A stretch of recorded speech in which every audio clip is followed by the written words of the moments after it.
got my rifle up, got the bipod up, shot the deer, ran about 75 yards, died, and I went over there and I was like, nothing. Like, I felt nothing, except for almost like a little bit of shame. Like, it just, and I don't have nothing. Like, if someone rifle hunts, like, hey, that might be your thing. Yeah, that might be somebody's thing. Yeah. Yeah.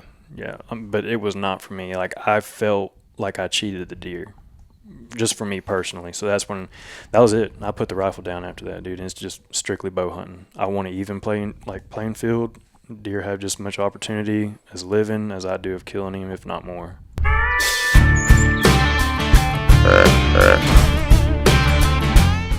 Hey, everybody. Welcome back to the Hunter's Advantage podcast. Today I'm joined, would you call this a studio? I guess it's kind of a studio. I would call it like a cave. It's like a mini Cabela's with these big deer in here. Thank you, dude. That's really nice of you. I'm joined here by a first-time guest, friend, Denton Curry. How's it going, man? Pretty good. We're out. Are you? Yeah. Dude, you've been getting after it the last 8 days, huh? Yeah. I don't think many people go from October 1st or 2nd to the 9th, going hard on these trips.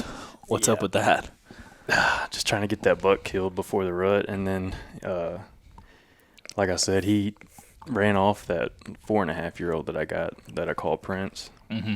So I had a video of him eating, and then that slugger buck come in. I mean, dude, he just T-boned him. And I don't know, like, if he punctured him with a tine. I don't know what happened, but you got to see it? Yeah, on my stealth cam. Oh. But he hasn't been back since then. So I'm like, I don't know if he's just scared, intimidated, or injured. But now it's like I got some serious beef with that deer. So you've been up hunting. You're originally from Texas, obviously Southeast Texas, right? Yeah. So you're hunting, what we're talking about for the audience is you're up in Oklahoma trying to do some management. So you're on a new lease this year is what you said? Yeah. Nice. And what were you trying to do up there for the last 8 days? Get a management buck killed? Yeah, a good one, but a good management buck? Yeah, like low 160s. Yeah, I'd say that's a good management buck. So you're on there for the first time this year. Age class seems to be pretty dang good up there. Yeah, I got a lot of 3.5-year-olds, handful of 4.5-year-olds, and then as far as like mature bucks, that slugger buck, that's it. Mm-hmm. He's based off the information I got from the landowner. Like we talked about it while I was up there, and he had some pictures of him from 2 years ago, or maybe it was 3 seasons ago, but we ended up thinking he was at least 8.5 now. That's a good buck. But you seen the picture. I mean, dude, his body is unreal. What do you think he is on hoof? Because you get to hunt Texas, obviously, then you hunt Kansas and Nebraska too. Oklahoma's kind of in that like middle ground, kind of as the body size is going up. How big do you think he is, body-wise? Man, I don't know. 230s, 220s? I would think he's a little bit more than that. Really? I think he's possibly pushing like that 250-ish. Mm-hmm. That's a good buck. Post-rut, hopefully he don't make it that long, but, then he'll be ran down. But yeah, right now, with all the rain we had early and all the food and stuff, I mean, he's fat. A lot of acorns right now. Oh, dude. Raining? Yeah. That's what I was hunting on. Like, we got the feeders and stuff like that, but I set the feeders twice when I was up there. Never seen a deer. Really? Yep. And I got 2 sections of the property that's like, it's on my side of the fence. There's a creek that runs along the fence line, and on my side it's a big bottom, but there's a lot of bur oaks and stuff down there. Mm-hmm. And then the opposite side on the other property, it's a huge ridge, and that's where they all bed at. So they all just kind of come down, cross the creek. Creek's dry, and they were feeding all the bur oak bottom and stuff. So that's where I kept sitting. And every time I set it, I seen a mini deer. Really? Yeah, and then a couple of the other management bucks we have on there. I could have shot them multiple times, but. So how far away are your feeders from that, like Oak Flat? One of them, Shane's. Well, there's 2 different sections of oaks in this bottom, specifically bur oaks. Mm-hmm. They weren't hitting like none of the live oak or pin oak or nothing like that, like the small acorns and stuff. Mm-hmm. They were just like concentrating on the bur oaks. So one of them is probably 300, 400 yards from Shane's feeder, and then the other one's probably about 800 yards from there. It's like middle of the property, just right on the back side of this pond. Yeah. And then my feeder, I don't know, it's probably like 500 or 600 yards opposite direction. And you guys are getting no pictures at all on the feeders. I'm getting a lot of does and really Bucks at night? young. Yeah, but not none of them 4.5 and up. None of them are hitting the feeders. Do you think we're getting a lot more oaks earlier this year? Like they're dropping earlier this year? Yeah, I think because of the early rains that we got, and I noticed like all the briars and stuff, they're still pretty green and got some of the fresh ends on them where they're real soft and pliable. They're feeding on that too. I see all of them nibbled off. So there's still quite a bit of food right now. We need at least 2 or 3 good rains to come through and get these acorns rotting out. Well, that's what I noticed the other day. I was hunting that new permission piece that I sent you, that 10-point or I guess season 11 that I was hunting, and I watched 2 does feed, and obviously I hadn't put corn out there in a good 4 or 5 days, so, and the cows were on it, so that pretty much decimated a bunch of it. But I noticed that there's a bunch of these briars just like up in the fence and stuff, like along this creek, and I noticed those 2 does, they would walk down the edge and they would just nip those soft, tender ends, and that's what they were doing, just walking up and down, just eating that. And I'm like, if a buck gets out of his bed and there's food over there, but he can just kind of browse his way around, it's probably just chilling right now. Yeah. Yeah. That's pretty much my scenario. Like there's that fence line dude. I mean, it was just slap covered with briars, and they were just going along there, just ripping them off and walking and eating them. And then that buck that I'm after, he was going to Shane's feeder. He wasn't getting in the feed pen and eating, but where Shane's feeder is kind of like on the bottom, and it was nothing but briars. And before we went up there and looked at the property and decided to lease it, the landowner went in there and freshly mowed all that, and then a couple rains happened afterwards. So there's a lot of new fresh briars Tender in there, stuff, yeah. and that buck's literally eating all around his feeder and not getting in the pen and just tearing up all them young briars. Dude, that's funny. Well, this is something me and Peyton have talked about. We've got a lease in southwest Oklahoma. It's a river bottom piece.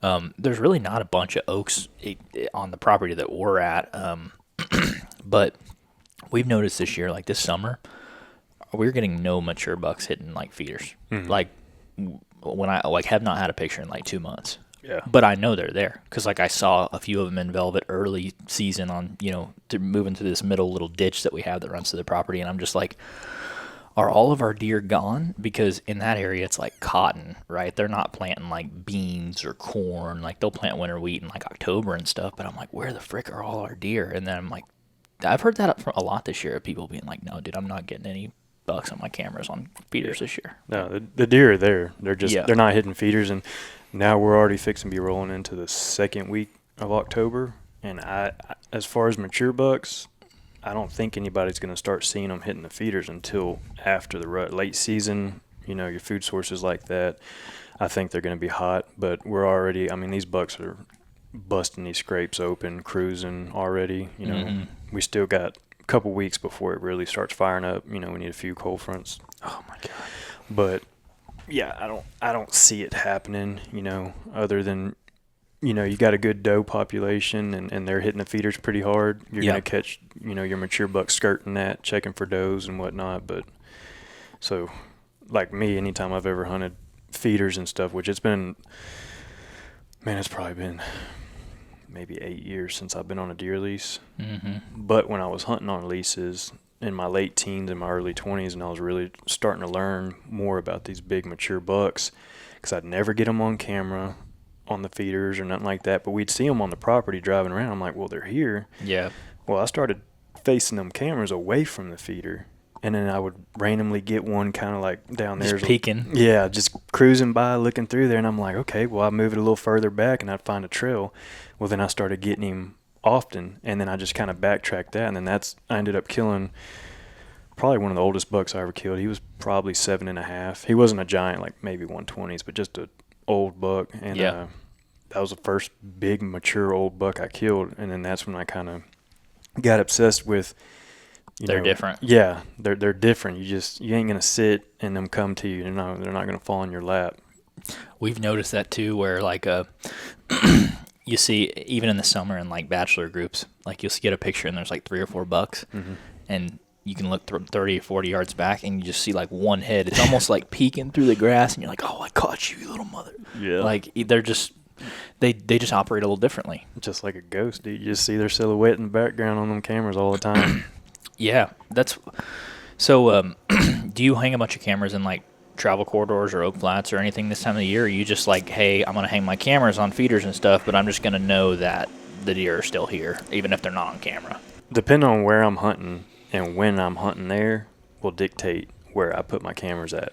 So like Nebraska, typically I'm so busy during the summer with a lot of other stuff that instead of wasting the time to drive up there, you got early season, September 1st, you can go hunt Nebraska. So I'm like, I can go up there and do a little hunting while I'm there, but that's kind of like my scouting and hanging my cameras for Nebraska because I'm coming back last week of October, first week of November, kind of like that pre-rut stage just before it takes off.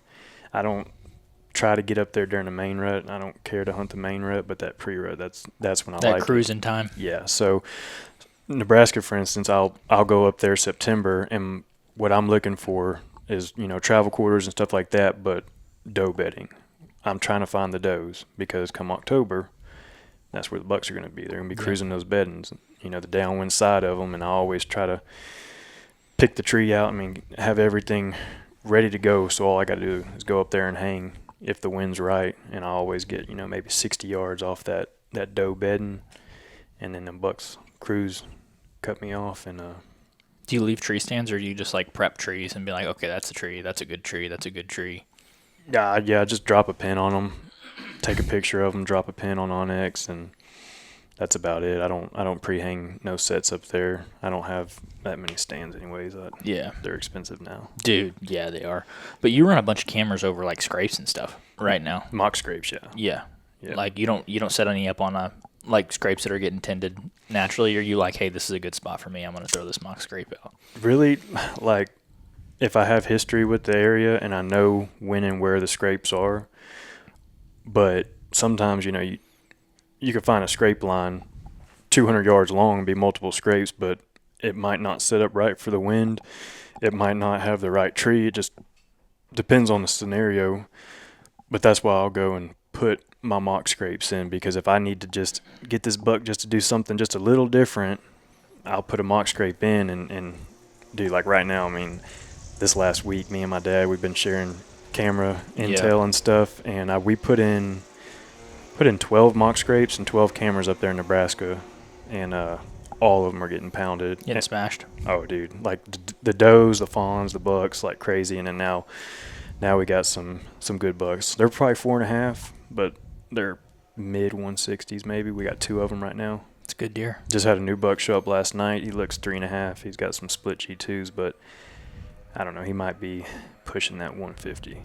So on the mock scrapes, do you like do the whole protocol, like weeding it down, taking a rake, or are you like kind of little more run and gun with it, like doing it with your feet? Yeah, more, especially being on public land. So I mostly hunt public land. So on there, if depending on where I'm at, if I have access to get some limbs like oak limbs or something where I can cut them, and I'll throw them in the bed of my truck and bring them in with me, pack them in there, zip tie them up, and do all that. But typically, if not, then I'll try to just find the right tree and make the scenario. Yeah. Do you put any water in them, like to hydrate or no? Piss. You just piss? Piss straight in them. What if you're dehydrated? Piss straight in them. Squeeze harder. Yeah. Yeah, because that's one of the things that I think I've done wrong with mock scrapes in the past is like, obviously, if I don't pee in them, like I try to just rough up the dirt, obviously get rid of all the foliage and stuff, and then that dirt is so dry. If I don't pee in it before, I put all the scent down and stuff, it just the dirt just sucks all of that like piss in, and it just it's like, well, that's gone, and then they never use it, Yeah. Yeah, it just depends. I mean, I'll sacrifice the water if the tank's empty, but I'll pour water out. Something to moisturize it. But if I can pee in it, I'm peeing in it. And you like oak limbs for that? Yeah. Really? Yep. I've had the best success. I've tried the vines. The vines work, but man, they're hard to establish. For some reason, I haven't had the best of luck with them. But like I said, I mean, I've had them work. Now, the one thing I've never had work is the rope. You've tried it? Yeah. The hemp, like the big hemp ropes? Yeah, the ones that come in, what is it, the golden Really? estrus or whatever, it comes in a little container or whatever. You've never had that work? Mm-mm. I've had deer, like does, put their face in it and stuff like that, but like it when I started using the oak limbs and even a couple of the spots up there in Nebraska that we put mock scrapes, I just broke a cedar limb, hung it down, put that code blue big buck rub on there, and dude, they're tearing it up. The cedars work good too, but if I can use a oak limb, that's my go-to. Yeah, I think that's I think that's good. I haven't had a ton of just luck with mock scrapes. A lot of the public that we hunt, especially in the mountains, in like eastern Oklahoma, you can't get cell service enough to monitor them. Right. So it's like you're going in to hunt one, you're like, I hope this is established, and they're smashing it, and it's like, oh, this never even took off. You know what I mean? Yep. So, but we do find a lot of actual scrapes in there and hunt over them, which is good. But what factor does rubs play into you? Like, do you ever hunt rub lines, or you just like, hey, that's another piece, like a track or like crap, it's just another piece of the puzzle, but it's not something that I'm gonna hunt over? I don't care about them. I You don't care rubs at all? Nope. I Really? mean, you kind of judge to like an extent about like what kind of buck is rubbing it based off the tree, how high, how big the tree is, But Yeah. I mean, I've seen like 120-inch deer rub on a big old tree, but how deep, where you can see the brow tines and stuff digging in there, and then I've had rubs up there in Nebraska. Me and my dad, that 160 I was telling you about that I should have went with my gut. That piece right there, we walked in there and then there was a tree that was rubbed up to my chin. I mean, just like looked like an elk done it. Because my dad's like, "There's no way that was a whitetail." Yeah. And I was like, "No." I was like, "It's definitely a whitetail." You got to think like that buck I killed up there 3 seasons ago, that 160. That was a 306-pound deer. Yeah, that's a big boy. Yeah, he can. They do some stand a damage. little higher. Yeah. Yeah, dude, that's awesome. My uncle Justin, he's the dude that got me into hunting. Him and my dad. He told me one time that he went to Kansas and there was a buck rubbing on a tree like the size of his thigh, and like he's not a small dude, and he said it was kind of in that gray light, and he was hunting like open sights 30-30, and it was in the brush, and he's like, if that buck's big enough to rub on that, he's big enough. And he dropped him. We walked over there. He was 7-point about like that, and he was like, dang. And so that kind of put it in perspective for me. I'm like, oh, little bucks smash those things too. You know, it's hard to tell the size of a buck on a rub. But if you can monitor a scrape with a cell camera, that's pretty nice. Yeah, but rubs, like we were talking about, I don't hunt them. I don't care about them. Like, I mean, I don't know. I don't know. Some people do. Yeah. So will you hunt over like specific scrapes? Like on an individual scrape, you'll hunt over it? Or does there have to be other stuff? Obviously, you're putting out your scrapes strategically around bedding areas and other places where bucks are, but like, do you ever set up over like individual scrapes? Yeah. If I find a good scrape line and if I can find like a good tree to set up in, I'll try to hunt midway of that scrape line. Like if there's 8 scrapes or 9 scrapes, I'll try to hunt that middle one. But like I'm not gonna waste time on a scrape either. Like I'm not gonna just hunt them every day. But you hear it all the time. It's like after a rain, dude, I'm on them. You're on the scrapes. Like flies on shit. Like I'm on them. I haven't done a bunch of scrape hunting, and because in a lot of these places, like especially where we're at down here in Central Texas, like I'm kind of over the baiting thing personally. Like I hate the idea of like, well, this property doesn't really have much to it, so I'm just gonna kind of throw up a corn pile and hog off what something else has. Yep. I kind of hate doing that, but the scrape is one of those things where I'm like, well, this is something that I could implement, that like I could actually entice a buck over here to come check and keep maybe have him keep upkeeping it and stuff. So like it's something that I want to like add to the arsenal, because I'm like, this is one more reason for a buck to use this, where I don't have to just like dump a pile on him. Right. Yeah. To me, just natural intel is the best way to hunt mature deer. Like the baiting and stuff like that. Even on that lease right there, I could sit them feeders, but to me, I'm wasting time sitting on them feeders. Yeah. I got a better chance of killing that buck doing what he's been doing, and that's why we got pictures of him at Shane's feeder at nighttime, 9 o'clock, and then all the way till 3 o'clock in the morning. But I'm like, Shane's like, yeah, he's nocturnal, but I'm like, I don't believe in that. Like, these deer got to move. They're going to move. They're on their feet during the daylight. And if they're showing up to the feeder at 9 p.m., I guarantee you that buck is out of his bed and cruising and feeding on the acorns and working his way over there to eat on the briars and stuff like that. Yeah.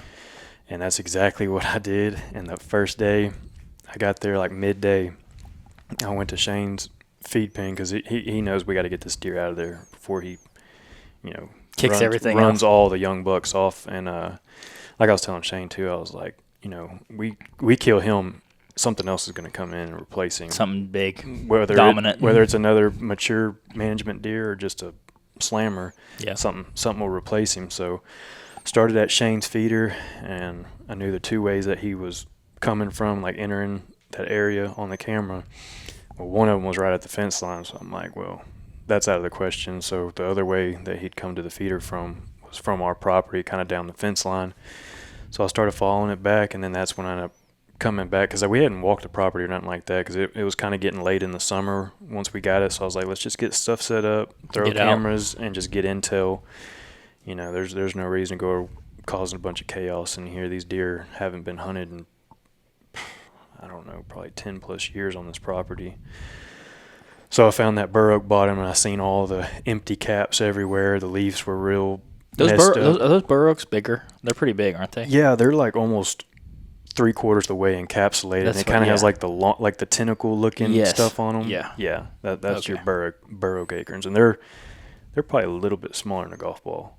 Yeah, that's big. They're big. They're like, ooh. Yeah, like Starburst. when you were a kid and you'd go to the mall and get them big old jolly or them Those. Oh, I know what you're talking about. the jawbreakers.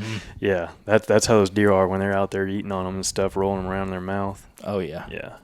So you hunted that. You were hunting that bottom. Yeah. So I backtracked probably 300 yards, and then I found that bur oak bottom, and it wasn't hogs in there, but it looked like hogs had been in there. I mean, the leaves were just scattered everywhere, moved around, a lot of deer poop, and then a lot of empty caps, and then it's steadily dropping as I'm in there. Mm-hmm. So then I was like, okay, well, I know he beds on that ridge. This is to the south of Shane's feeder, about 300 yards to the south, and they bed on this ridge to the west. And it's a pretty big ridge system, and the creek's right there on the fence line. So I was like, well, there's going to be, trails right there where they're crossing the fence coming over. And I ended up finding like two main trails.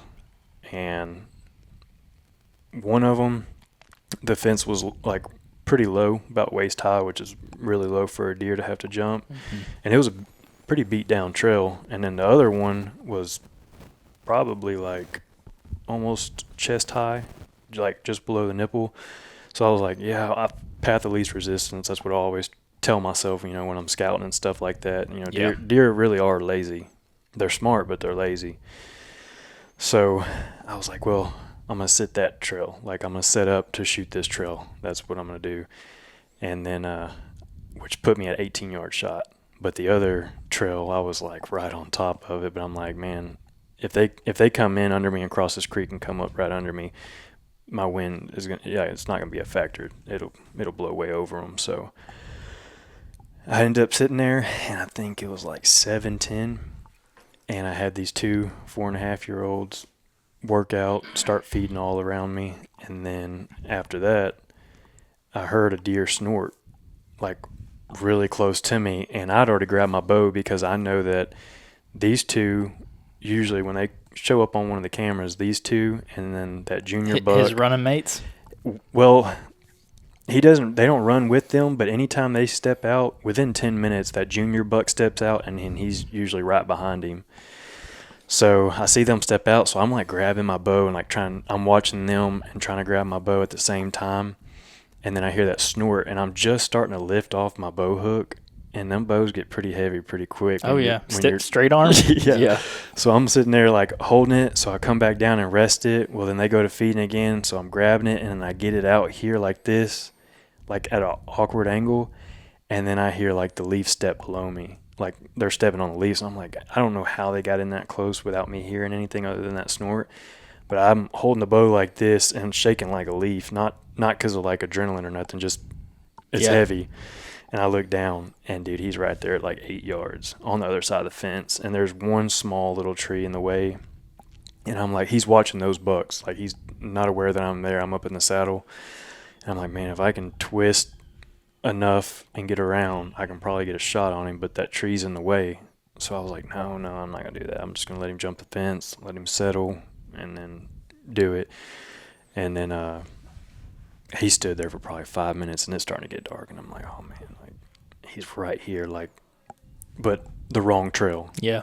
If I'd have been on the other trail facing back to this one, you know, I could have shot him as soon as he jumped that fence. But where I'm at, like, it's either shoot him right there, couldn't do that because of the tree, or he's going to have to jump and then work his way out from me because, you know, I'm not taking a shot right below me. Yeah. So sitting there waiting, and then that junior buck kind of walks around him and, like, fixing to go to jump the fence. And I, like, finally got my bow set on my knee.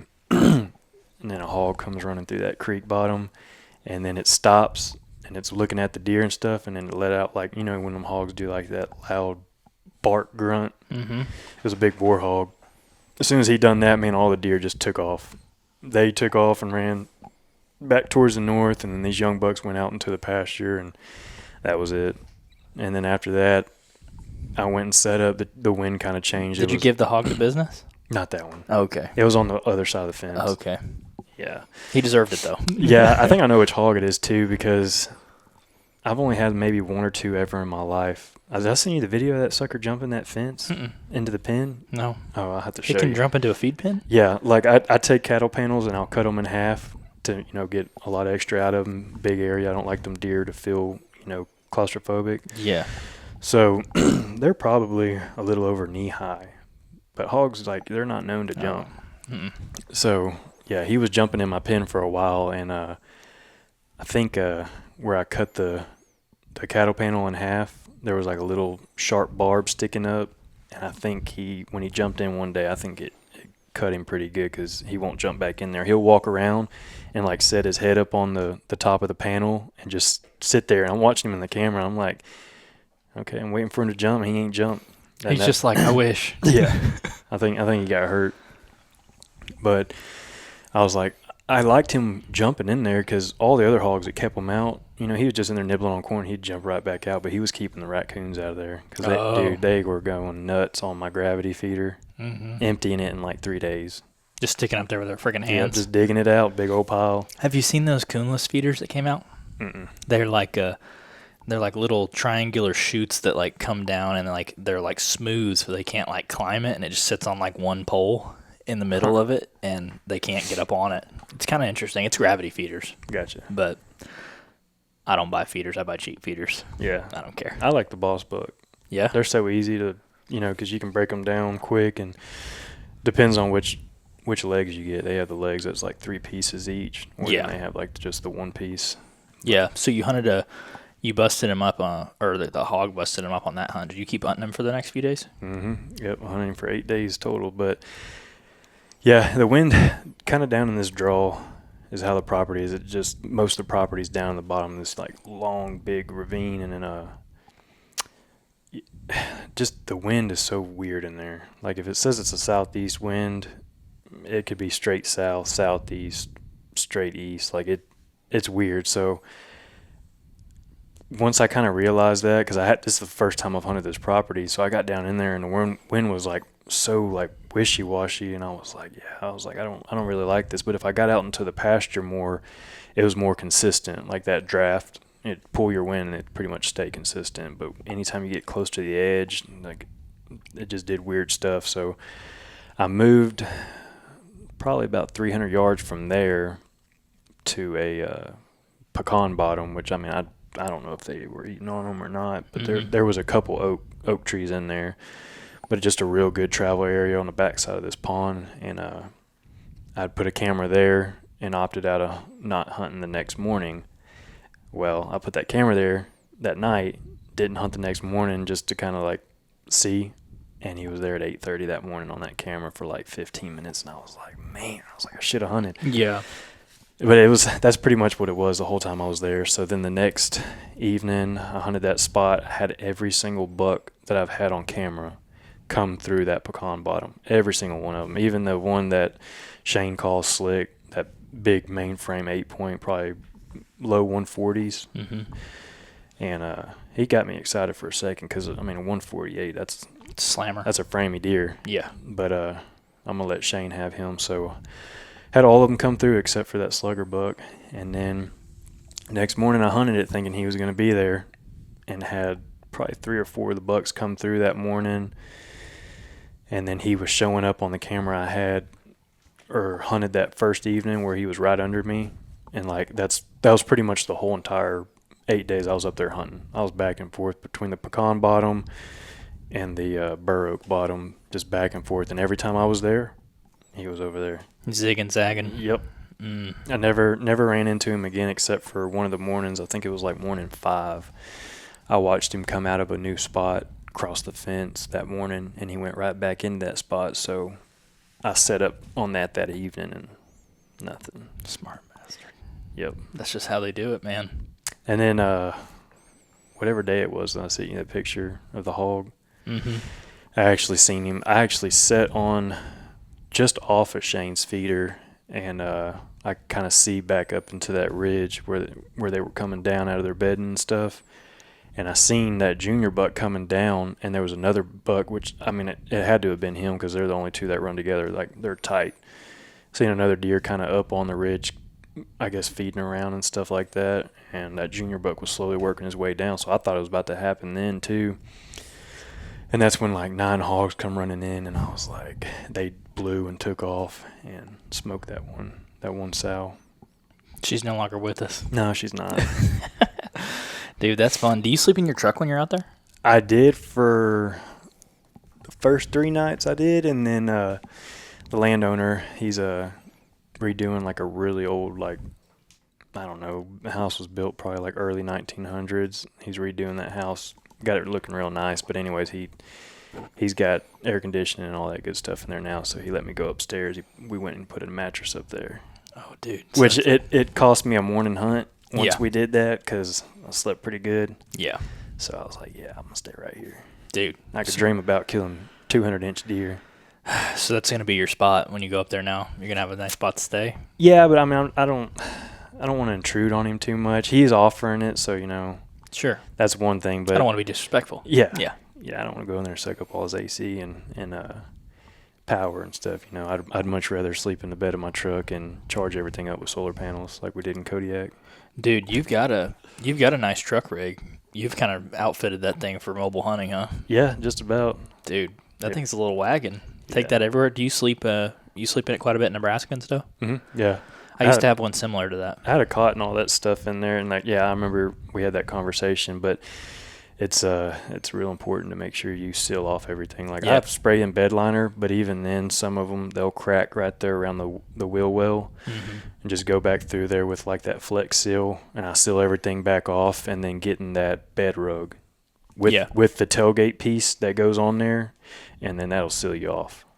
Did I ever tell you that I had a rooftop tent too? Mm-hmm. Dude, I got a drunk guy hit my truck out here and like totaled my truck, and I was like, well, I'm not putting it on another truck, so I ended up selling it. But dude, that last fall when I had that rooftop tent, I felt like I was on top of the world because I just pull off anywhere and just whoop, flop it out, and I'd be up there. And dude, it had 2 inches of memory foam, so like I'd just be in there like. Yeah, I got a little 3-inch memory foam mattress. Roll that thing out. You can make you some pretty sick like rut wagons, and when you got a nice place to stay, man, it feels like you can stay forever. Like you get a shower every 3 or 4 days. You're like, dude, I can do this. Well, you know, Nebraska, that's different. Like now they shut the water off. I think it's November the 6th or the 8th every year, and then they turn it back on sometime in April, I want to say. But you still got power at that campsite I was telling you all about, where we're gonna go up there next year and do a deer Smash. camp. Yeah, dude, we're gonna kill a giant. I hope so. That place right there is real nice. Like you could fish there and all that stuff. I'm not gonna give away too much, but they got a shower house, got electricity. All the camp spots are real nice, shaded, tucked up on a little hill, and that's where I've been staying ever since I started hunting public land up there. So I got power and everything. You know, run a heater, little space heater if you need to, run a fan if it's hot, and yeah, it's pretty sweet up there. I want to get me another camper shell for my truck. Yeah. Pretty bad, because now, like, I know now, knowing you, Landon just like hooked his up. I'm like, okay, I know how to do this right now. Like how to get it sealed right and everything. So I'm like, Dude, I could get me a black one for that black truck and just be. I also like it too because when I go places and like you're in the middle of nowhere, Kansas, and you're like you want to run in Walmart and you're like, dude, I got $8,000 worth of crap in the bed of my truck right now. You're like, I don't want to go in, Yes. dude. And you're like taking all your crap and you're stacking it up. Dude, when you got that camper shell, just throw it down, lock, and you're like, woo, it's freaking nice. Yep. I like that. So I'm interested. We didn't go much into kind of your background here in the beginning. We just kind of jumped into some of the hunts that you've been doing. But tell me a little bit, I guess, for the audience too, of like kind of where you grew up and then kind of how you grew up into the deer hunting stuff. Obviously, you're kind of migrating north as any good hunter does that hunts in Texas. But how did you kind of get started in, I guess, deer hunting here in Texas? Man, so I grew up in southeast Texas my whole entire life, and we've hunted. Where the big ones are. Dude, there's some toads out there. I know there are. That's like a lot of people don't understand. East Texas, man, there are some giants, but the problem is anywhere else that, in the same boat as that is people just, man, if it's got milk on its lips, they'll still shoot it. Yeah. The management is just terrible. And it's not everybody, but it's pretty rough. You get out there in them sticks and you got a lot of people hunting down there too, right? yeah, dude. I mean, you got Houston, you got people coming from Louisiana. Yep. Over people in Austin over here, like I ain't got nowhere to go, so they want to go somewhere too. Because of national forests and stuff, all Right. that, and they're all right there in East Texas. I mean, Right. you got the Sabine, you got Davie, Angelina, and Sam Houston, which is my 6 acres borders Sam Houston. And I've had a couple deer I passed up that shouldn't have because they never showed back up, but they were 4.5. So I'm sure there's some people that pull out giants. Like there's giants in there. yeah, some dude, I think it was like maybe 3 or 4 years ago, a guy pulled out I think it was like 162, 163, 8-point. I mean, a toad. I mean, heck, I had a 9-point that I seen twice with the naked eye. My dad actually got to see him with his girlfriend, and he was going and feeding like in this neighborhood next to the lake up there in the Sabine National Forest on Toledo Bend, the lake. Mm-hmm.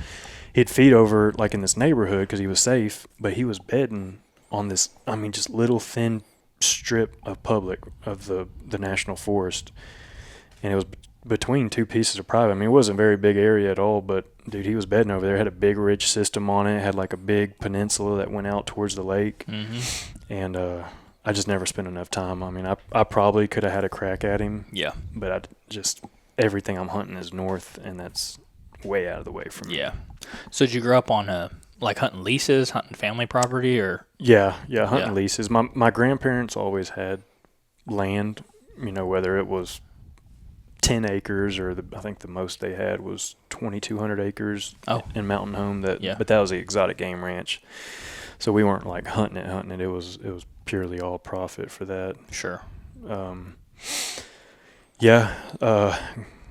My dad pretty much had me in the stand since I was in diapers. Like, I mean, take me to the stand with a diaper bag and all in East Texas. We were on an old deer lease out there in Honey Island. Mm-hmm. And that's where I killed my first deer. I shot a 7-point with a rifle. I think I was 6 when I shot my first deer out there, and I shot a few other after that. And then we had some private land we leased up in the hill country, which quantity, a lot of deer. Yeah, a lot of deer. So I mean, we killed a lot of deer and hunted a lot, strictly feeders. I mean, those deer, they're hurting for food. So yeah, it's easy. I mean, it's a gimme. It's like hunting. To me, that's like hunting high game fence ranch. Like they're coming, even the mature bucks. But the thing is, up there, I mean, most of your mature deer, I mean, you're not going to shoot nothing over 140 inches. It's possible. It's not common. As I got older, we had a lease right down the road from where I grew up at. It was like 300-something acres, and that was really because it was so close and convenient. And there were some big deer out there. I mean, this was like swamp bottom, deep piney wood piece of property, and there were some giants out there. But like I said, we'd be driving around and we'd see them for years, and no one ever shot one. I mean, the best buck that was shot, my uncle shot. It was like probably a little over mid 130, 13-point. But you think about that, a 13-point. That's a lot of points to be 130. Yeah. So score wise, that was the best one, but it really wasn't like a giant frame or nothing like that. So I spent probably most of my time growing up hunting that specific piece, and that's really what started like molding me and changing me as a hunter. The less I hunted with my dad, because I started bow hunting when I was 9, and I was hunting by myself. I think I was probably 10 when my dad finally just started throwing me up in the tree by myself. And so the more time I got to spend by myself, I got more and more obsessed, which my whole family, I mean, I come from a big background of hunters, but it's always been the same thing each generation, you know, just deer leases, hunting feeders and stuff like that. So I was like, probably the one that really, the bug bit me like hard, like I was so obsessed with it. I mean, eat, sleep, drink, I mean, 24/7 whitetails. So that's the piece right there where I told you, like, I was like, man, I was always seeing these big bucks, but I'd never get them on camera. We'd never see them on the feeders. No one ever shot them. And then that's when I flipped the cameras around, and that's when it started happening, and I started really learning these deer. And I think that's what a lot of people don't understand, like, with hunting. For someone, and I know you're the same way, it's not about the kill. Yeah. Like, it's the chase, dude. The chase, that's the high right there, and learning all that you can just to have the opportunity. So that's pretty much what I chase is you know, just the opportunity. It's not to kill them. Beating something at their own game. Yep. And that's why I quit rifle hunting, dude. Like, the last deer I shot with a rifle, and no one influenced me. It was like, I don't know what you want to call it, like an emotional, spiritual experience, but that same exact piece of property right down the road from the house, I was walking out there to go sit on the levee to the bayou, and there's a big ditch that has kind of a levee on both sides of it. And I'm just walking like early afternoon, and this buck runs out like 175 yards away, runs out right there on top of that ditch levee. Didn't have a clue I was there. I'm in street clothes. I just got out of school. Got my rifle up, got the bipod up, shot the deer, ran about 75 yards, died. And I went over there and I was like, nothing. Like, I felt nothing, except for almost like a little bit of shame. Like, it just, and I don't have nothing. Like, if someone rifle hunts, like, hey. That might be your thing. Yeah, that might be somebody's thing. Yeah. Yeah.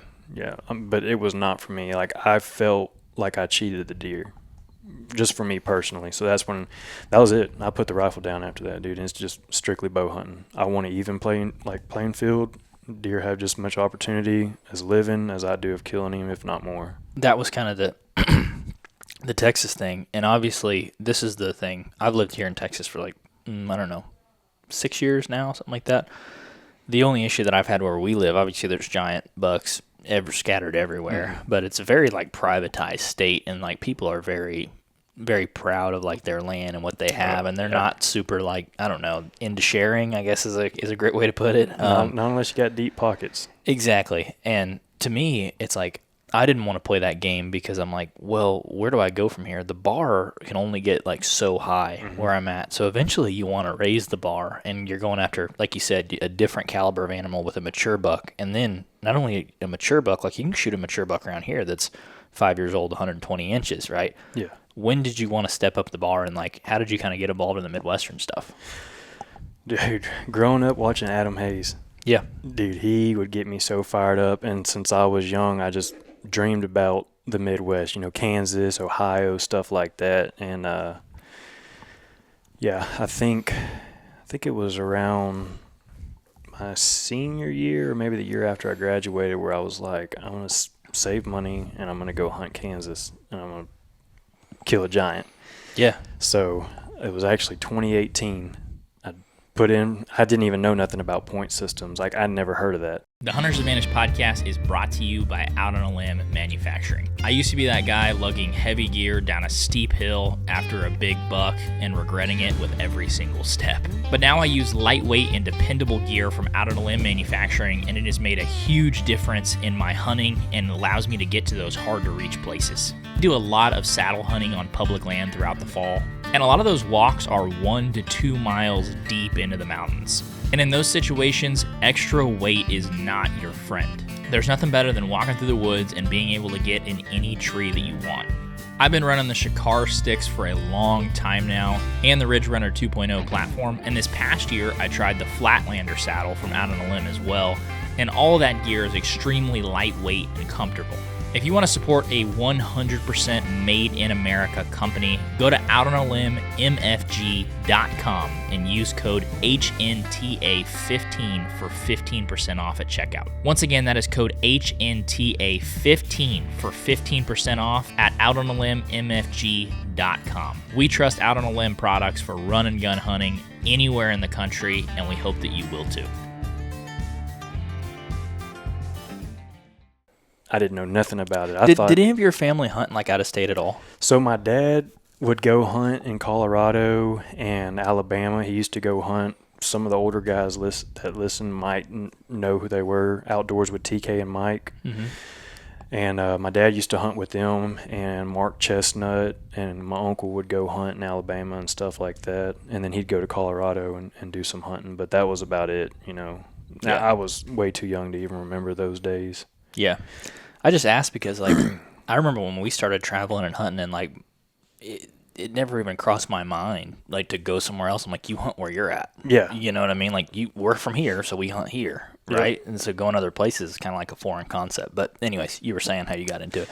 Yeah, so I didn't even know nothing about the point system. Like, I thought everything was like Texas. You just buy a tag and a license and go hunt there and figure it out. So I went through the process. I actually called them first, which was the Kansas Wildlife Department. Called them because I'm like, hey, how do I get a tag and a license? And then they kind of walked me through the application process and went through that, and I ended up drawing a tag. So I went up there 2018, had no idea what I was doing. It was hot. There was a full moon, all the crops and everything. Perfect conditions. Yeah. I think the beans were probably off by then, but like the corn, a lot of the corn was still standing. I was up there in October, and at the time we were just dating, but my now wife, she went with me, and we stayed in like little Airbnb type old farmhouse and talk about creepy, dude. This thing was old. Probably a graveyard underneath it. Oh, probably so. But we would from the restroom, we would hear weird noises like at night and stuff. And like I was like, well, I would go to bed late because I was creeped out. Yeah. But I knew I was getting up early, so I was going to stay, and she had to stay there. So something's gonna happen to her. That's on her. Yeah. You can go hunt, or you can deal with this demon. Yeah, like 3 or 4 days into it, we kept hearing these weird noises and stuff. So there was this random door in the restroom, and we never opened it because it's not our place. Yeah. But finally, I was like, maybe it's coming from inside this door. Dude, I opened that door up. Goes down to just a jet black basement. No, thank you. I shut it back, and I was like, yeah, don't open that again. You put a deadbolt on it, your own. Yep. Yeah, but anyways, I went up there 2018, hunted my butt off, and it was literally the last day I was up there. I shot a buck, and it was an old deer too, big, probably a little bigger than my Nebraska buck that I shot 3 seasons ago.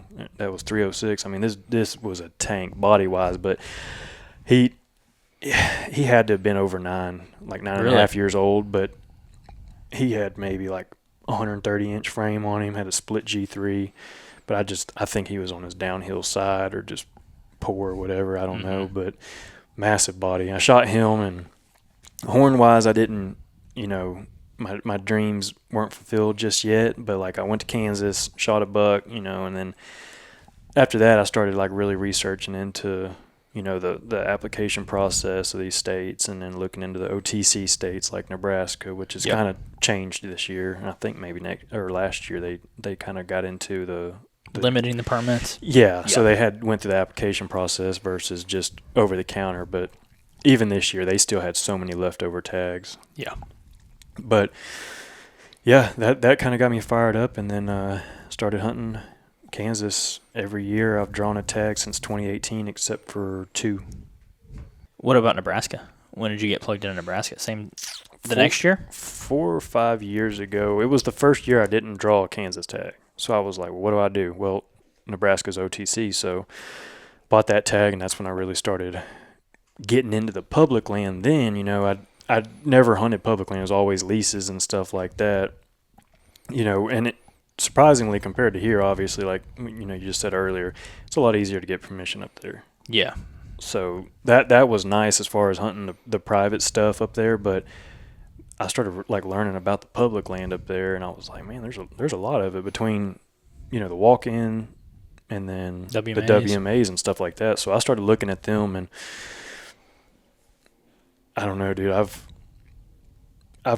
I've experienced more. I don't like it. To me, public land, it's nothing about bragging rights. It's opportunity. Mm-hmm. There's public land in every state, and there's public land across every state, like all over it. So you're getting every different region of the state, different quality deer and sizes and all that good stuff. But I've found way more bigger bucks on public land than I've ever seen on private anywhere. Really? Yeah. Like last year, I was chasing one up there in Nebraska, and that deer was mainframe 10 point, but and my dad seen all the pictures I had of him and stuff last year, but he was easily pushing 190. Like just looking at him off the picture, and those deer up there, they're not like our Texas deer. Yeah. There's no ground shrinkage. They grow. Mm-hmm. Like my 160, when I shot that deer, I thought I shot like a mid to high 130s. And then when I walked up on him, I was like, this ain't the same deer. Like, this is Pleasantly not. surprised. Yeah. Yeah. So, I was chasing him last year. I had, and Landon got to go up there and do some shed hunting, and we found quite a few sheds of bucks that, I had some history with, whether on trail cameras or in person. But, yeah, they're different up there. But that public land up there, they travel so much. Like, to me, in the Midwest, the public, like Kansas and stuff like that, and Nebraska, especially where I hunt, there's no big woods. It's all funnels and fingers, and you might get like a 15, 20 acre pocket of hardwoods or cedar thicket. They have to travel. They're forced to travel. It doesn't matter if it's public, private. If it ran through the parking lot of Walmart, if there's woods, they have to travel to get from point A to point B. And that's why them deer, I had a buck up there one time. I had him on camera, and then like 3 hours later, he was almost 10 miles away, like on another camera. Really? Yeah. For sure the same buck? Oh, absolutely. For sure. Dang. Yeah, I do love that about the Midwest. We've hunted Kansas twice now. Mm-hmm. And I love that, especially when you have these big ag fields and you got these strips of timber, maybe they got a little topography in them, and it like this strip of timber will be real thin along the edge, and it'll lead to another one, and you're just like, well, they got two choices here: exposing this field or use this as cover. I set Peyton up on my number. It would have been my plan B spot, and one day he's like, well, we were planning on hunting all day, and this is a funny story, but we were hunting in the morning, and he'd been seeing a bunch of deer. I accidentally set up on a hiking trail. I didn't know those little dots on Onyx. I guess those are hiking trails. I had no idea. And so I set up on it, and I saw deer run by me. I'm like, what was that? That was kind of weird. But I saw a couple bucks run by. I'm like, sweet. And then it happened again. I'm like, why are they all running? And then like a group of hikers came by. I was like, crap. So I got down, and I was like joking with Peyton. I'm like, yeah, I'll pick you up. We'll go get something to eat. And he was planning on hunting all day, and so like I'm setting up into my next tree, and like I was joking with him. I thought he was joking too, and he's like, "Hey, dude, I'm at the road. I've been here for 30 minutes. Where are you?" And I'm like, "Dude, I'm in another tree." And he was like, "Dude, what the hell? I got down like 2 hours ago." When was this? This was like 2 years ago. October, November. Oh, it was November. Yeah. Yeah. You got to sit all day, dude. Yeah, he was upset at me, and I was like, "Dude, I thought we were joking." But he saw 43 deer that day.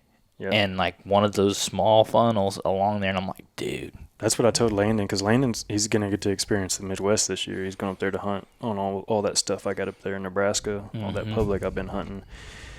And I was telling him, I was like, dude, when we're up there, and those deer up there, to me, they respond a lot better to calling and decoying and stuff like that. I've had a lot of good experience with that. It's not as good during like the main rut, but pre-rut. That cruising period? Yeah. It's pretty lethal, but that's what I was telling Lane. I was like, dude, this is nothing like hunting Texas or even southern Oklahoma.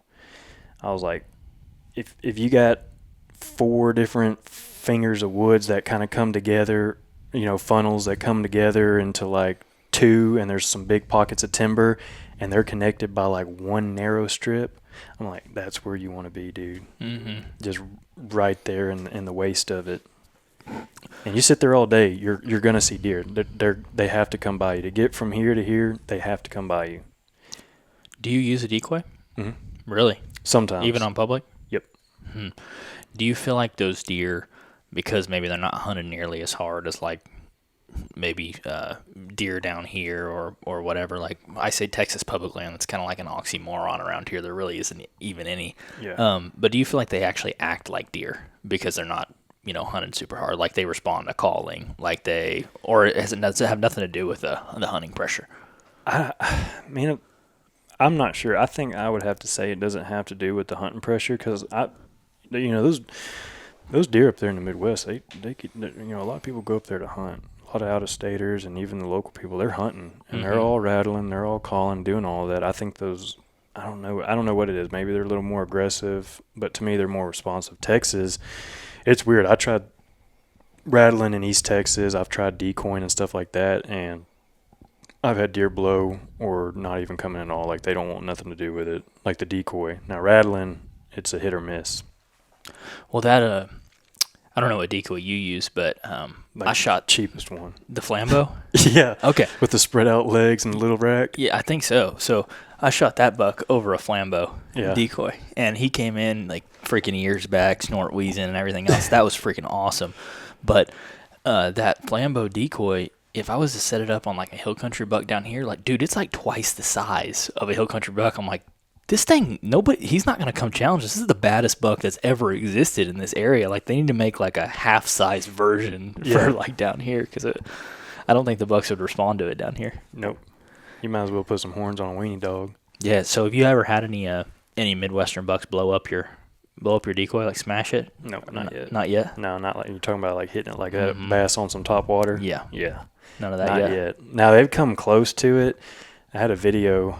I think I may have made like a reel or something on my Instagram. Had a decoy out, rattling. Buck was like 300 yards away, and I was rattling, stuff like that. And he started coming, and then he lost interest. So I like threw out the loudest snort wheeze I've ever done before, because he couldn't see the decoy because there was a strip of CRP. Well, when I threw out that snort wheeze, he came in close enough, peeked around that CRP, and when he seen that decoy, dude, all that hair went forward, ears went back, and then he started walking in, licking his nose real aggressively, and he come all the way in, kind of came, like, played the part perfect, came in, probably would have been a 40-yard shot for me, but he came into the front of it, and then he started sidestepping and made a big circle around it, and then when he came to the downwind side of it, I mean, like anything else, you're not going to take all the scent off. I think I rubbed like some Evercalm on there or something just to kind of mask. Mm-hmm. But he got some kind of scent he didn't like, and then he blew out of there. But I could have shot him for 5 minutes within 40 and in. I thought he was going to blow it up. Yeah. You got to put it back together if they blow it up, so that would suck. Yeah. But I love when they do those ears pin back, and then they never, in my experience, and I've had few of them come into a decoy, and few of them do it like really dirty, but like I love when they kind of tilt that head sideways and they're like not looking them in the eye and they're walking towards them. I'm like, oh, that's a sneak attack on yeah. Dude, they act like it's sly, like they're like, I'm not going to do anything. I'm like, dude, this other deer knows you're about to freaking rock his world. Yeah. Dude, I love that. But to me, if you're going to call, you need a decoy, because that almost cost me my 160. My best buck is my 160 up there in Nebraska. And he's just a mainframe 9, but you seen the bases on him. Yeah. It dude had some mass and some main beams. Slammer. But that deer right there, that was such a stressful process. Granted, I didn't know he was as big as he was. Like I said earlier, I thought he was mid to upper 130s. For me at that time, that was still a good buck. But I didn't have a decoy. I was sitting down in this draw, had ridges on both sides of me coming out of like some cedar bedding and stuff like that, and the bucks just cruised the mess out of it. And all my mature deer I've ever killed have been between 10 and 2. Really? Midday. That buck right there, I shot him at like 11:47, and I was sitting down there, and dude, that morning it was so cold. Like it felt like somebody pulled my toenails off with pliers. My toes were hurting so bad. I text my dad.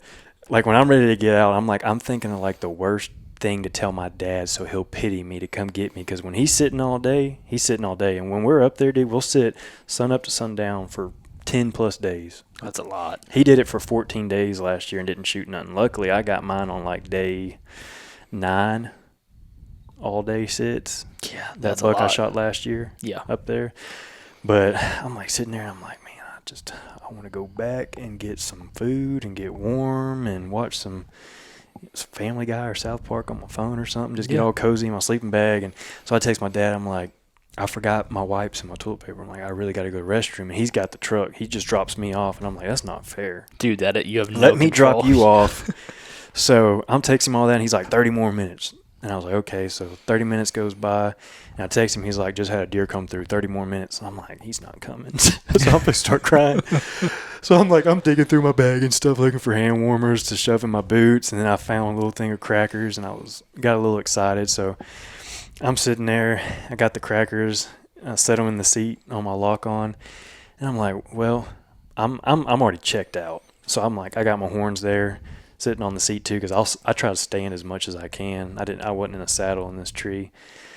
So I was like, well, I'm about to put my horns in my bag. So I was like, I'm about to beat these things together. So I do, like, not even trying to like do anything special with them. I beat the hell out of them. The black rack, dude, just went crazy with them. Put them in my bag, unzip my pants, peeing, sit down with my pants still unzipped and everything, and grab my crackers. I open them up. I lay them on my leg, and like you do the Oreos. Oh, yeah. It was peanut butter crackers. Oh, okay. Yeah. So I'm sitting there eating on them, and all of a sudden I hear something coming down, and I'm like, okay, that's probably a squirrel, because they always get me. And I turn over, look, and he's dropping off this ridge, and I'm like, oh, shit, like a buck's coming. So I grab all my crackers, I throw them in my bag, stand up. My pants are like halfway coming down. I grab my bow, and he's coming in, and he's looking hard. And I'm like, okay, wait. He must have heard my rattling, because there hasn't been no does or no other deer come through. He comes into like 50 yards at the end of this dead tree. Take my rangefinder and I'll shoot like 50 and in and mark different things that I can look at instead of having to redo anything. So he comes into that dead tree. He's like 50 yards and he hangs up and he's just looking and looking. And I got my bow in my hand. And as soon as he goes to turn, I draw back and he turns like on a dime to leave. Well, I let up, snort wheeze, wheels around again, and he kind of half-ass aggressively like starts sidestepping in, but he's still looking because he's not seeing these deer. And then he started kind of he walked into about 37 yards, and he started getting a little weary. Like I knew, like he's getting boogered now because he don't see nothing, but he hears it. So I draw back. He's facing me because he had looked back behind him. I drew back, and then he turned back, and he's just facing me, standing there forever. And then finally, he goes to turn to leave, and he turns on a dime again, and I'm like, golly, like I'm not letting up this time. So I like snort wheeze into my hand at full draw, and he just turns just enough where he's quartered away, and when I hit him, dude, it sounded like I shot through like 2 big ass balloons. Like when I hit, like, you ever heard someone like talk about like when you hear them lungs pop? Mm-hmm. I'd never heard that, but this is like, it had to have been what it was, because double lunged him, loud pop. He ran like 50 yards. And as soon as he started going uphill, he was like right on this. There's the ridge system, but there's like another small ridge kind of going up it. He was going up that, and he got like halfway up it, and then all of a sudden his head like started going up and getting all wobbly. And I'm like, no way. And he falls over and get all excited. I text my dad. I'm like, I just killed a buck. And he texts me. He's like, was it good? And I was like, I think he's, upper 130s. So he's like, okay. He's like, well, if I don't see another deer in 30 minutes, I'm going to come get you. And we'll get it out of there. And I'm like, okay. So I get down, get all my stuff, get down, walk over there. And I'm walking up, and where he's laying, his head's like down the other side of that little spine that came off of that ridge. And his body was growing as I walked up. But when I walked up and stepped up and looked over, and I seen his rack, I have a video of it too. I reached over and I grabbed it and I turned it turned his head toward me, and I just dropped it. And I'm like looking around. I'm like, this ain't my deer. Mm-hmm. So then I call my dad, and he answered, and I'm freaking out. I'm like, I just shot a giant and all that stuff. And he's like, okay, I'm really getting down now. Mm-hmm. Came over there, and we celebrated and all that good stuff. But if I'd have had a decoy, I could have had that deer at the base of the tree. But with no decoy, dude, he was not sure about it because he didn't see no bucks fighting, no other deer. When was that? What date? Like October or late October? No, this was probably second week, third week of November. Okay.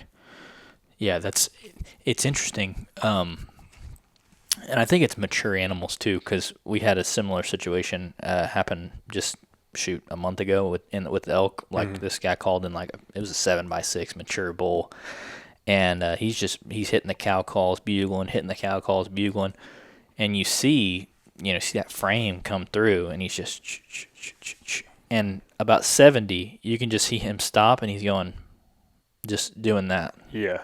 Just going, like, I hear you, and I know where you're at, but I don't see you.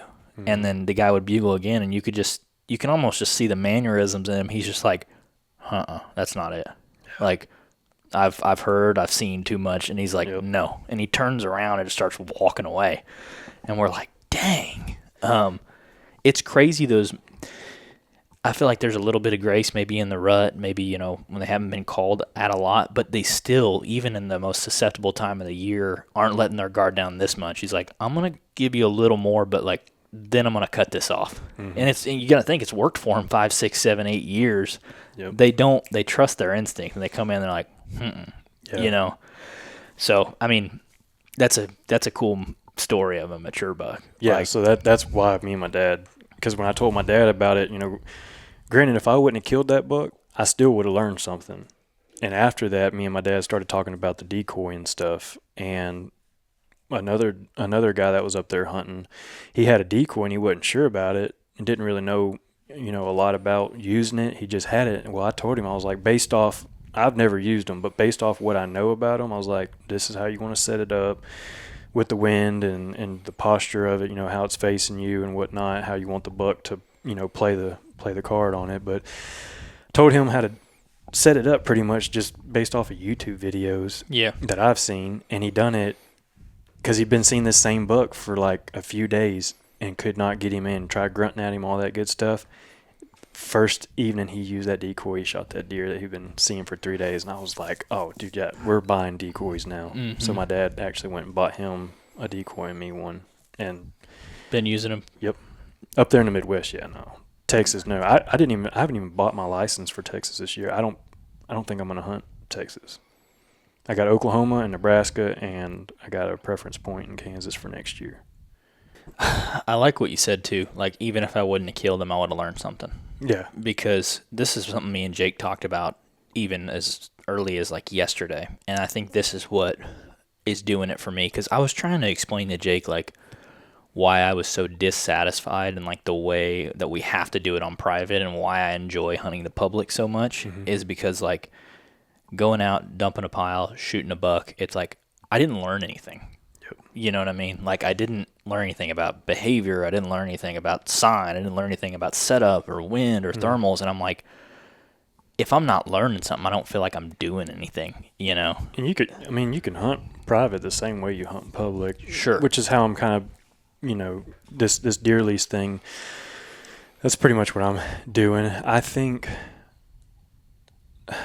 baiting and intentionally hunting over the bait to kill the deer. Yeah. You're not going to learn nothing at all. But supplemental feeding, like that, with the right genetics and supplemental feeding, like that's the main reason I got this lease, because I'm like, I know the location, I know the area, I know the quality of deer there, and getting this opportunity to get on this lease that ain't been hunted in 10 years, and a lot of the private around there, like a lot of it does not get hunted at all. Mm-hmm. Like, it's strictly cattle. So knowing everything I knew, I was like, there's 200-inch deer get killed around here all the time. So there's the potential is there to grow 200-inch deer. Yeah. So that's really why I hopped on that. And sure enough, like that buck I call Prince, that 4.5-year-old, I mean, he's 17 points, and I guarantee he's every bit of upper 160s right now at 4.5, if not more. He could be more because he's got a lot going on. Yeah. And he's off limits. Like that's what I told Do Shane. I not was shoot. like, this deer is off limits Yeah. because this is the closest. And I'm not trying to hop on that 200-inch train, but we all like big deer. The bigger the Sure. deer, the better. So he would be my best buck to date if I shot him now, but with no pressure around there and the feed program that I plan on doing there, you know, really after season, you know, I'll get crazy with it and the food plots and stuff. I just got done putting down seed and fertilizer yesterday, hoping we get this rain next week. But yeah, he's the closest I've ever come knowingly to potentially shoot a 200-inch deer, or at least close to it, you know. And if next year at 5.5, because I'm not going to shoot a 4.5-year-old deer, especially on private, but next year, man, if I think he's like in the upper 180s, maybe 190, I'm not going to say I'll pass him when I see him in person, but man, at 6.5, he could easily, you know, break that 200-inch mark. And I don't know. I'll know whenever I get to that point. Yeah. Get him through this season, see what he does next year, and I think if he needs a little bit more, I'll try to get him to 6.5, but you don't know until you're in that, you know, in that situation with your bow in your hand. No. Everybody's like, yeah, I'll pass this deer, I'll pass that deer. I'm like, until you're in the tree with your bow in your hand and that deer's in range, you know, that's when you make that call. But 4.5, I mean, I got it wired in my head because how my dad raised me. You know, we never hunted giant deer, but it was 5.5 or older, like, or you're getting your ass whooped. Like, I shot a 3.5-year-old buck with my bow when I was 11 years old at that deer lease right down the road from where I grew up. Mm-hmm. And that he made me regret that, like, so bad, dude. Like, crying. Him and my uncle even got in an argument over it. But, yeah, he made me drag that, 11 years old, made me drag that deer by myself, like, the whole way. Got back to camp. I'm crying, and everybody's like, why is he not excited? Mm-hmm. Yeah. So, like, Kind of sad. Yeah. Yeah. Well, he's strict. He's strict, though. That's how he is. Yeah, I mean, the management stuff, it's tough too. Like, it's tough to ask people to pass the biggest deer of their life, Mm-hmm. you know, in the kind of just for the greater good for the management. We made our buddy Carol, I mean, me and another friend made our buddy Carol pass like a upper 50s 4-year-old at like 10 yards a few times, which would have been his PB in Oklahoma. On y'all's On lease? a lease, yeah. What's the neighbors like, though? Well, at the time, every deer we had let go was there the next time. That deer was 7.5. Gotcha. Like, okay. So yeah. in that instance right there, yeah. If your neighbors are on the same page as you, or y'all kind of agree on the same thing, you know, it's a lot easier to let them walk. Now, Yeah. if you got bad neighbors, it's all circumstantial. Well, and the thing was, so I get them cement annuli aged now, like that front two teeth, and get them cut and do the aged ring. So that one was 7.5. That was 5.5-year-old. That's a 5.5-year-old. That's a 5.5-year-old. I've got all those ones aged. I didn't get that one aged. But we thought we had like just bulletproof neighbors, and we're like, sweet, like this. We had a picture of that buck the day before the end of rifle season. So the last day of rifle season, like in the morning, we're like, yes, like this is gonna be awesome. Yeah. And we never see him again. I'm like, that's weird. Like, what are the odds that he got killed last day of rifle season? We actually have an outfitter across the river from us. He chased a doe that evening over onto their place, and a guy from Florida shot him on an outfitted hunt.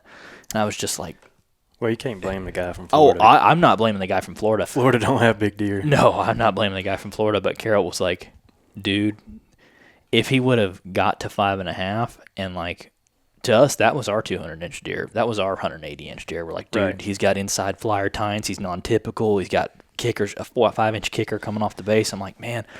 And then we're like, it shifted to Carol's mindset, especially because he's like, all right, dude, there's just a 160-inch 4-year-old, and I'm shooting it. I'm like, I understand. Yeah. I understand, but like, for me too, if you shot a couple good ones, it's like, if it's not my PB and it's not 5.5 years old, I'm probably going to let it walk, you know. But that's just on that specific spot. On public, if it gets me going, it's getting shot. Public's different. Now, I've gotten to the point, and I think it has to do with wall space.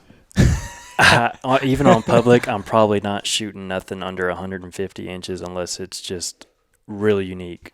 You know, if it's a 130 inch buck and it's got like some crazy, like some drop tines or just some really weird stuff going on that you just probably never see again. Yeah, you know, I'll settle for that. But just like a typical mainframe buck, I mean, 150 or better. Which is why I'm glad the buck we were talking about earlier on that Oklahoma Public, that for my first Oklahoma Public buck, I was like, yeah, I'll shoot him, you know, 140, 10 point. And had a very close call, wind swirled, and he got out of there. And then he started showing back up on camera again, but then I was like, you know what? I'm just not going to hunt that spot. Like, if I don't go in there, I can't kill him. Someone else, many other people can kill him, but Yeah. if he makes it next year, he'll be good. So I just opted out of hunting that spot because he was in there. So, like, even during the rut, like, he just stayed on this ridge. It was a big ridge just full of oak trees, and dude, he stayed there all the time, like through the summer, through the rut, everything. He disappeared last year, like around December for a little while, and then he showed back up in January. But I'm glad I opted out of going in there, because if I would have went back in there, I would have shot him. Yeah. I didn't want to, but I knew if he came out on me on public land, I was going to shoot him. So I just stayed out of there, and then he showed up 2 nights ago, and he's towed. Well, that's I think what we like about the public land too. It's like you have the freedom and the flexibility to kind of shoot something that just kind of tickles your fancy, and you don't feel bad about it from a management perspective. Do you think you're able to pass really good bucks because you've had enough? Oh, you show me a good one. Yeah. Ooh, dude, yeah, that's a big boy. Yeah, that's a nice buck. Watch when he turns, dude. His main beams are long. Yeah, dude. His fours are okay, but dude, he's a big deer. Yeah, he's a toad. He's got a good frame on him. Same exact as last year, just a lot better. It's a cool looking buck. So do you think you're able to pass deer because you've had some really, really good hunting opportunities in the Midwest now? Like, you've been able to be around deer? Because I think a lot of people, they're not around mature deer, or they're not around good deer enough to, like, when they see them, it's almost like this unicorn now or never kind of reaction of like, oh, I've never seen a buck. That's my only buck I'm going to see like this year. I got to shoot him right now. Whereas, like, when you're around them and you're hunting quite a bit, you're like, okay, I can let that one go. I can go after this one, you know?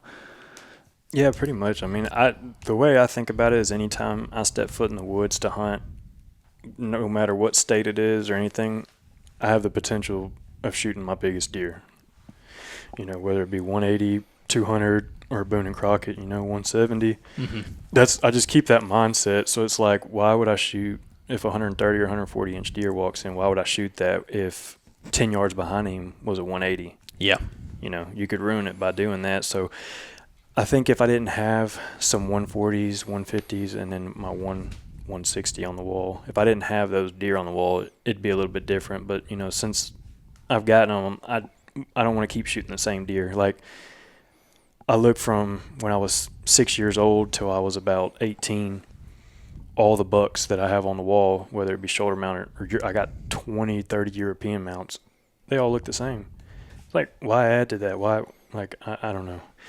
You can only have so many of them. So at that point, if you're just killing for meat, shoot a doe. Shoot a doe. Which, everybody says, like, everybody that shoots young bucks, they're like, I'm just shooting for the meat. Well, meat hunter. Yeah. Same thing in Oklahoma. Like, where me and Landon hunt last year, these 2 guys, they shot some young bucks, and they're just shooting for the meat. And I'm like, dude, there's way too many does out here.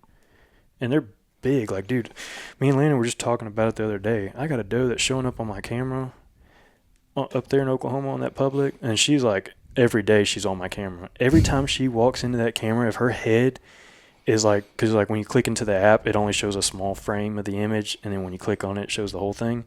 If her head is not in that small frame, I always think it's a buck. Like, she's a giant. I'm like, they're big, healthy does, and there are tons of them.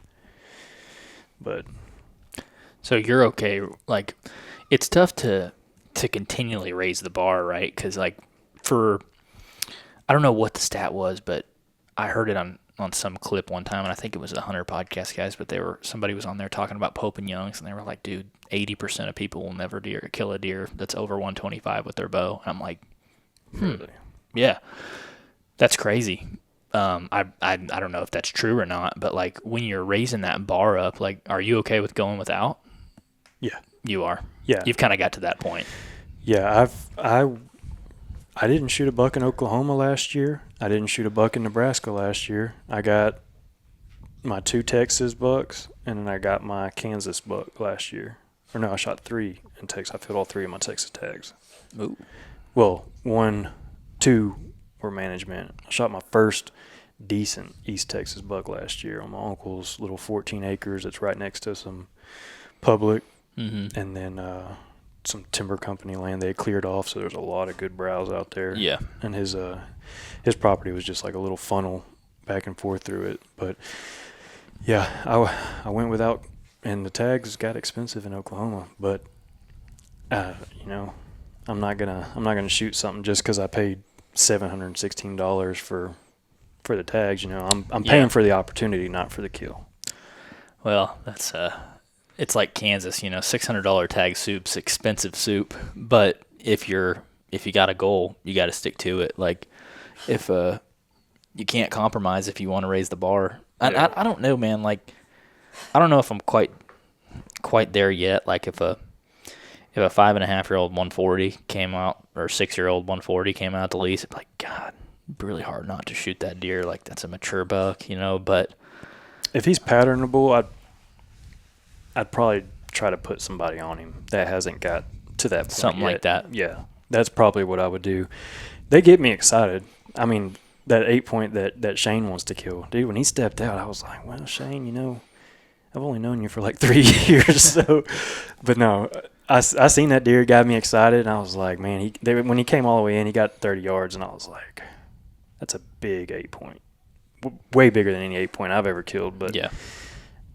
It'd be awesome to get Shane on him. I'm after that slugger deer, which he's more in my caliber as far as I guess score goes. But yeah, that age class, 8.5 years old, we've already been tangoing for 8 days now. He's already ran off, you know, a potential 200, pushing 200-inch deer. Mm-hmm. Like the beef it's there. Oh, dude, I'll smash a 7.5-year-old stupid buck. Yeah, I screenshotted a buck that it's from several years back, but I'll shoot a 3-point in velvet. Yeah. Yeah. It better be in Alaska. Yeah. This is a buck that I shot several years back. This is a 7.5-year-old buck. I'd shoot that. See, that's like I'm at that point where I'm like, dude, that would get me going. Yeah. Like something special like that. If that walked out on me yesterday evening, I would have smoked his butt. I mean, look at it from the side. It's so stupid looking. You'll probably never kill a deer like that again. That's what I'm saying. No. Like that deer right there, probably 50 inches. I don't know. I don't know either, but yeah, that deer right there, he would get it for sure. And the age too. Something. I think if I had the history with a buck, whether he was 130 or 180 at 5.5, but if I had that deer and he was 8.5, 9.5 years old, and he went downhill, you know, big time, I'd probably still shoot him though, just because of the age factor. So is it more on a mature buck? Obviously, you want to hunt a mature buck because they're usually bigger. They're more individualistic. They have their own traits. Like, is it just you like the chess match playing it with like a singular buck and figuring him out, or is it just like, hey, this is a different caliber of animal that I want to hunt. They happen to be bigger, or do you like that slugger deer? Like, obviously, he's a really really nice buck, but you're kind of playing the chess match with him. Yeah, and that's what I like. And like, I knew he was old, but I didn't know he was that old until the history with the landowner, which he's waterfowl, like hardcore. So he ran cameras, and he had 2 feeders out there, like gravity feeders, and I think he'd fill them up in like September, put cameras on them, and then when they ran out, like in a few weeks, that was it. He didn't hunt. So since he had some trail cam, you know, history with that buck, and then we figured out, okay, yeah, this deer's 8.5. that's when I was like, okay, like this isn't going to be easy to kill this deer. He got to 8.5 for a reason, and he's proven it. And I've been so cautious on every move I made these last 8 days. I never had a deer blow at me, like never got winded, never got spotted. When I went in to hang my sets, I went middle of the day when it was hot as hell and hung my stuff and got out as clean as I possibly could. So I know I didn't booger nothing up, but I was like, every step I took, everything, like the tall grass, like I was walking with my arms like this, like I wasn't touching nothing, getting sweat on nothing, like there's cattle in the summer on there, so I was like walking, there's cattle trails everywhere, I'm walking their paths because I'm like, I'm not brushing against nothing. So I just think with the heat, the full moon, and all the acorns on the ground, there's just way too much to eat.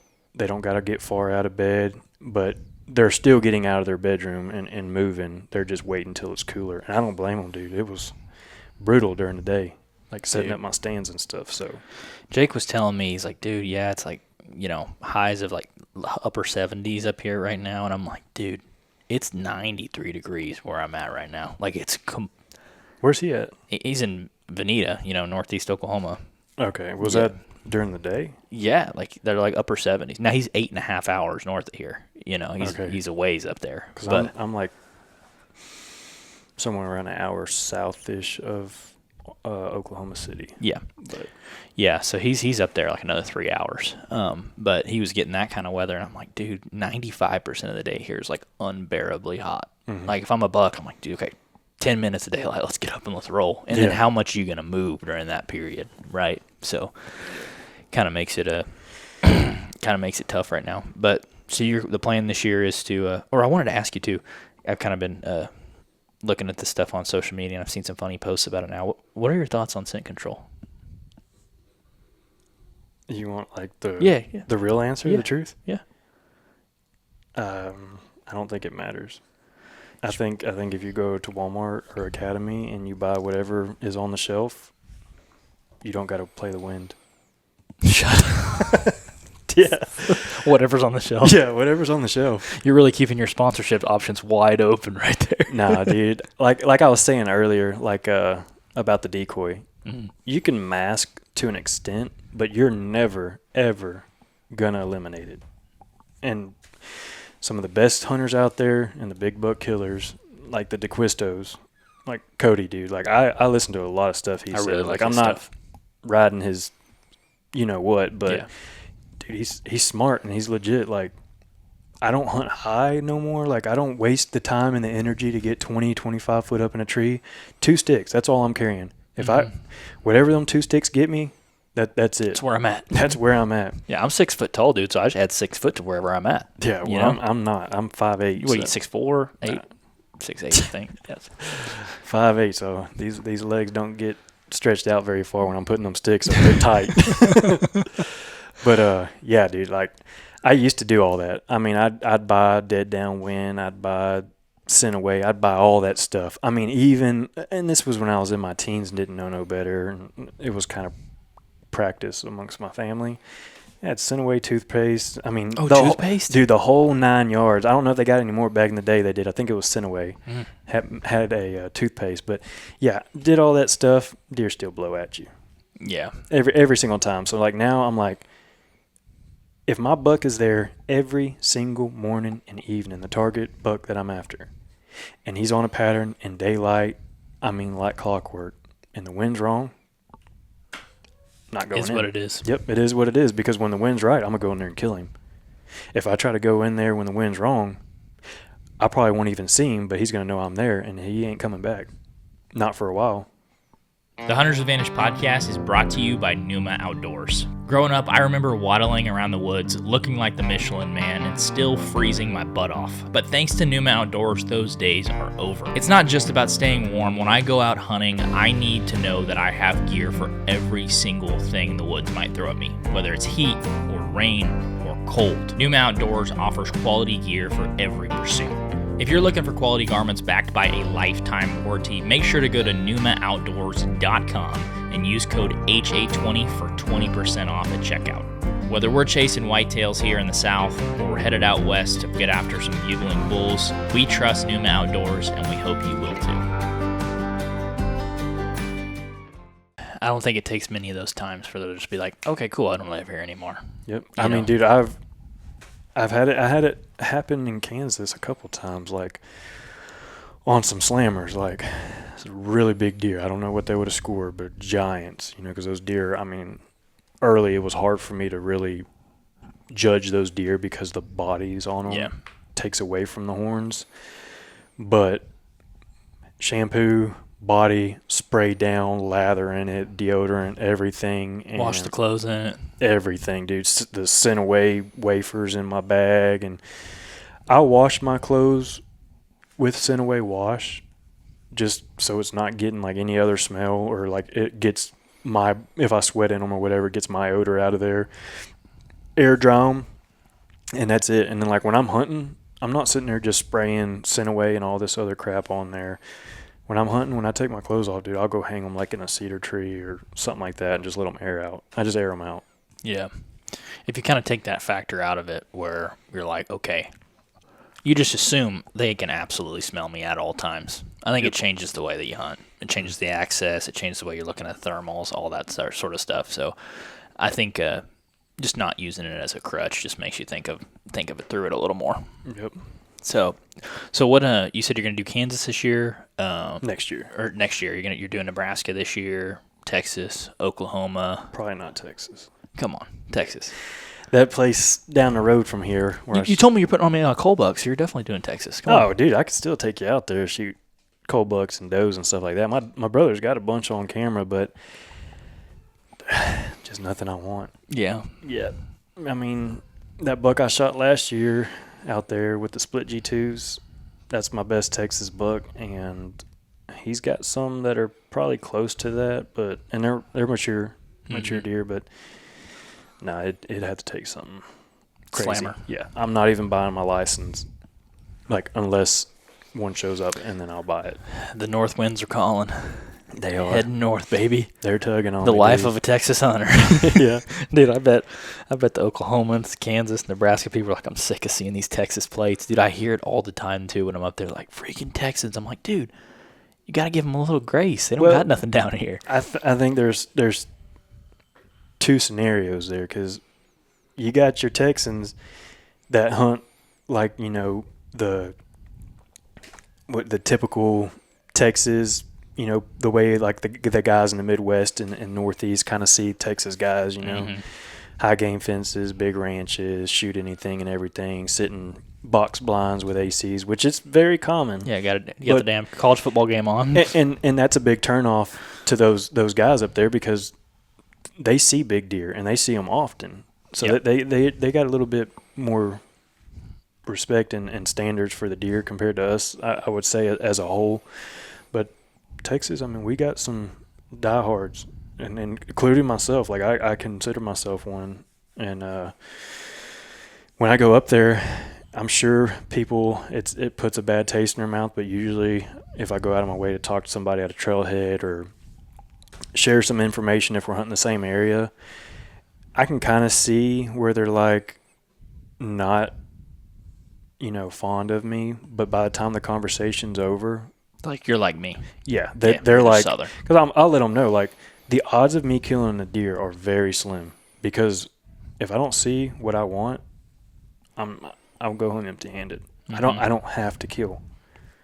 Do not have to kill. That's probably why you'll shoot a giant, and I'll come home with 120. Nah, dude. Next year, Nebraska deer camp. Dude, I'm ready. We're gonna make it happen. Yeah, so we went our first hunt together this August. We ended up going to Kodiak Island. So Jake and I talked about it a little bit on the podcast, so we didn't share the kind of the full story of your success up there, just dropping Boone and Crockett's and stuff. But Yeah. do we want to talk a little bit about the Kodiak Island hunt? What was your experience at Kodiak? Like we talked about ours a bunch, but how did you enjoy the hunt?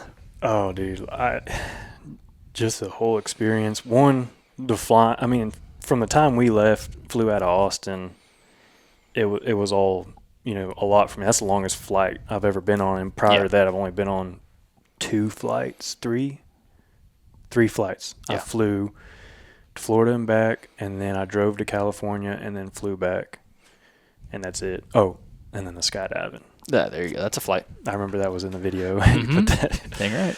Yeah. So, yeah, that was a lot of flying for me. But it kind of, I guess you could say, pop my cherry for the flying. Doesn't bother me, and it's so convenient and Yeah. a lot cheaper. If you pay attention to the flights and get a good deal on it. But yeah, dude, Alaska. I mean, when I went to Kansas for the first time, because that was my dream hunt, that felt like I was in a different world, but in a whitetail world. Yeah. This felt like another planet, like so far away from, and closer to Russia than home, way closer to Russia than home. Like, it was just so, I don't know, like just foreign. Everything about it, the air, the terrain, the vegetation, just, I don't know, everything. It was, I don't know. I just focused on soaking it up way more than I intended on, like, getting content. I thought I was going to do a lot more, but it was hard. It was hard not to, like, just see everything and feel everything and know everything. Dude, yeah. Yeah, we, Kodiak beat us up pretty good, but you know what? Yeah, dude. I think anybody that hunts, if they want an adventure hunt, I think that is the hunt to do.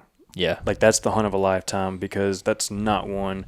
And it depends, like we talked about. Going up there later in the season during a rut when all the deer are down low and you can just hop off of a boat It's very different. and go shoot them with a little hat decoy. That's which is, you look on YouTube, that's all there is. Right. Doing what we done, if you find it, it's more than likely with a rifle. Yeah. That early season August archery hunt, I don't think I've found one. I never found one. I don't think I did. I think they were all rifle. Yeah. I think guys had bows, but I think they all punched their tags with a rifle. And I definitely understand why. I said it when I was there. I was like, man, if there was a time where I would crack the rifle back out and be okay with This would shooting be an animal, that would have been it. For sure. Like, I have no shame in saying that either. Like, I'm not that prideful about bow hunting. Yeah. But I'm glad it was as tough as it was, because it just made me appreciate everything that much more. Especially, like the last day when I killed my buck. Like, everything all of us put ourselves through physically, mentally. Yeah. It was tough. It was fun, but it was by far times 10 the hardest thing I've ever done mentally and physically. And I've done some tough stuff, Yeah. Yeah, it was. Watching that plane come down and then leave and realizing that you're going to be there for another 3 days, you're just like... I tell all the guys at work about that, and they all laugh, because I'm like, dude, when I killed my buck, we got down, we're all riding this high, and then they say to come pick us up, and I'm like, oh, man, like, it just couldn't get better than that, because we all agreed on it. Granted, Landon had already punched a tag the year before, so it wasn't like he was leaving empty-handed. Right, he had already killed one. Versus Jake. That part right there, if Jake would have opted out of getting flown out that day, I would have supported it, because if I was in his shoes, I'd want the same thing. I'd still want, an opportunity to go home. So, but since he was, all in on getting flown out, we break everything down. We're pouring out our water, dumping out our food. Oh, dude, I had a full Peak refuel that was made hot, shaken up, and I was like, well, piss on that, and I just threw it in the trash. Yeah.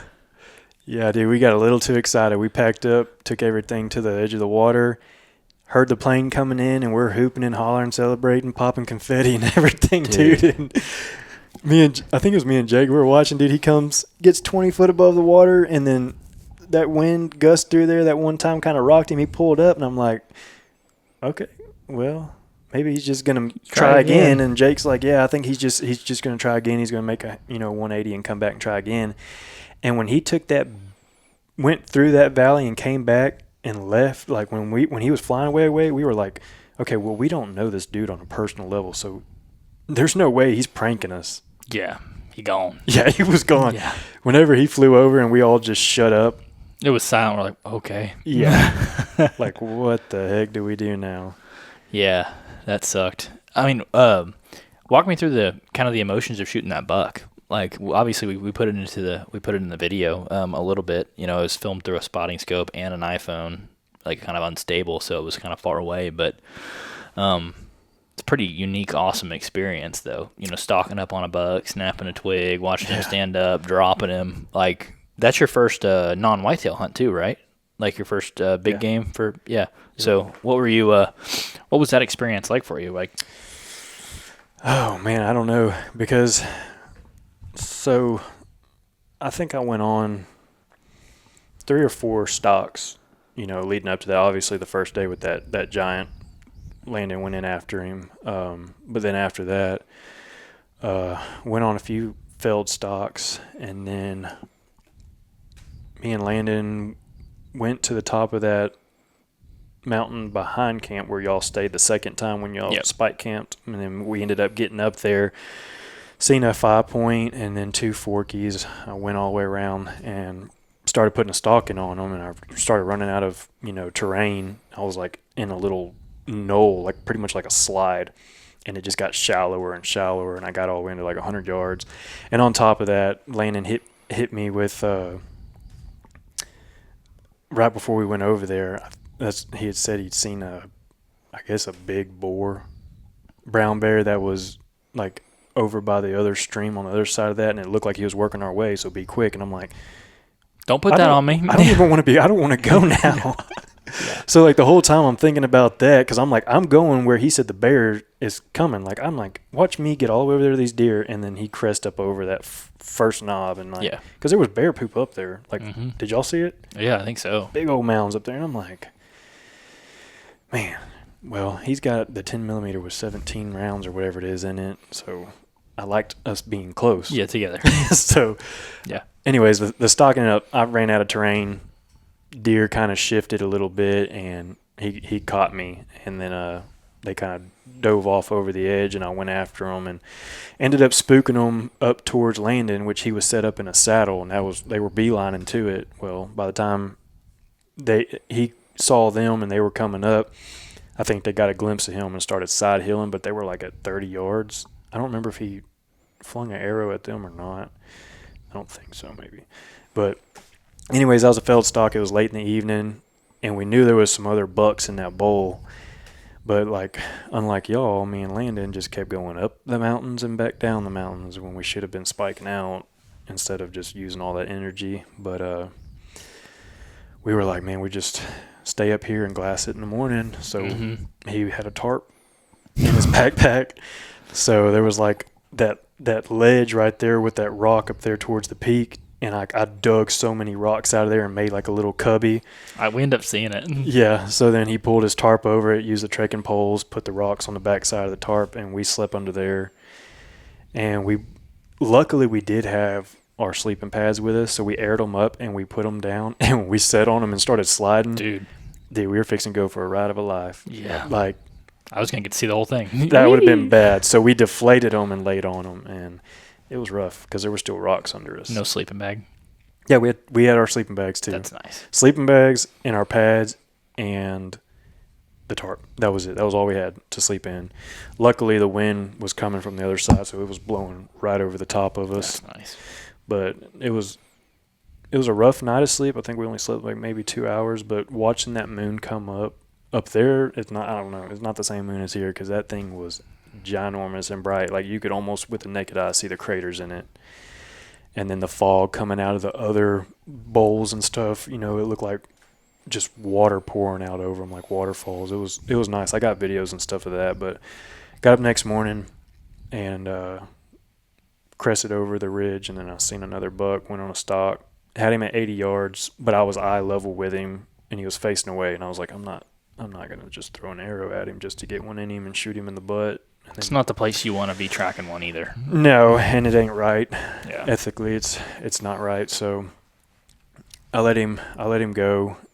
He dropped over the little ledge, and I was like, well, I'll just try to get over there and peek over and see if he's there. And he bombed off. So we went back to camp, and then anyways, fast forward to the buck. It was the last day. and I was whooped. Like, I was done. I was done multiple times with that. Like, after day 3, I was done. I was like, I ain't going up another hill. I ain't doing this. I ain't doing that. But a little bit of drive I had in me just kept pushing me every day. I'd find it somewhere in me. Catch a few Z's, and you're like, I could try one more time. Yeah. So I got up that last morning, and I think I said a little prayer, and I was like, God, if I see a buck, then I'm going after it. Like, if I get out of my tent and I see a buck, I'm going after it, and I'm putting, like, everything in, with or without landing. And I got up early, got out of the tent, and yeah, it was when y'all were spiking where I was just talking about, the one right behind camp across the lake. Got up, sat down in my chair, cold, and I started glassing, and I glassed that buck right there in that little opening on the other side of that other lake. And I tapped on Landon's tent, and I was like, I just spotted a buck. I was like, I'm going after him. So Landon got out, kind of looked through the spotter just to kind of see what he was, and saw he looked like a good buck. But I mean, it was a pretty good ways from camp. So Landon stayed back, and I went after him by myself. But I kind of gave him a few ideas, like how I was going to try to approach this deer, just because it was an odd spot. You know, the wind can change right there where that other valley, you know, met into ours. You know, the wind was coming out of there pretty. Like 3 topography features coming together right there. Yeah, so I was worried about, you know, swirling and stuff like that. But I was like, it's all or nothing. So like I'm going. If this doesn't happen, then I'm done. And stalked all the way over there, went way up above him, and kind of knew the general direction he was, and then started stalking in just slow. Luckily, it was pretty windy that day, so like every time the wind would gust, once I knew I was somewhere within like 100, 150 yards from him, when that wind would gust, I would step, you know, walk, because, you know, all the ferns and stuff is chest high and thick. Like, I mean, just it's just a cluster, and it breaks and it's loud. So every time the wind would gust, you know, I would move a little bit. So I mean, it was probably 4-5 hour stalk. But by the time I got within that last 100 yards, I mean, still, I think y'all were just getting back to camp when I was like right there around that 100-yard mark. Just checking the wind. When the wind would gust, I was walking, and then when it died down, I was checking the wind, and then just kept on doing that. And then I got in right there where that opening was that he was laying in, which was like just a random, maybe the size of this room, that random patch of just like the alpine moss and rock, but everything around it was just it was completely open on that moss. Yeah. Everything around was just ungodly thick, and then the alders. And so I worked through all the alders and got into more of the fern stuff, and got within 50 yards roughly of where I knew he was. And I'm sitting there working, and like in my head I'm like, I got to be close to this deer. Like, I got to be really, really close. But I'm like, I don't see nothing, and it just looks like nothing but ferns for like the next 100 yards. I'm like, I know he was somewhere around here. So I'm like, well, maybe I busted him out, but I'm like, I don't even see the clearing. But that stuff's so tall, it just all looks, you know, like it never stops. So I'm sitting there looking where I thought he should have been, and a good gust of wind came through and like laid the section of the ferns over, and I seen those tines and I seen those splits, and I was like, there he is. Dude, he was like 10 yards away, but I'm like almost level with him, and I'm like, well, I knew he was looking away from me with his face in the wind, and I was like, well, if he stands up, or if I stand him up, more than likely his butt's going to be facing me, and I'm eye level with him like that other buck. I can't shoot him. Like, there's nowhere to get vital. So I back up, work my way around the top of him, and then get into like whatever it was, another like 10 yards roughly, give or take.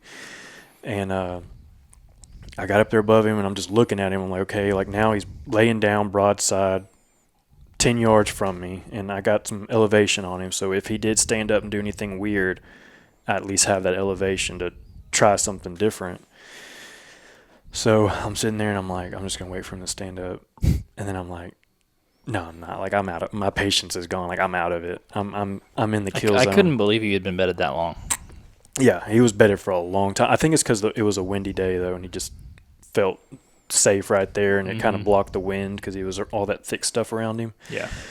So I was like, man, what do I do? I'm thinking about whistling. I'm thinking about just snapping, like doing something, but I'm like, I don't want to make An an unnatural sound. unnatural noise and him get up and go.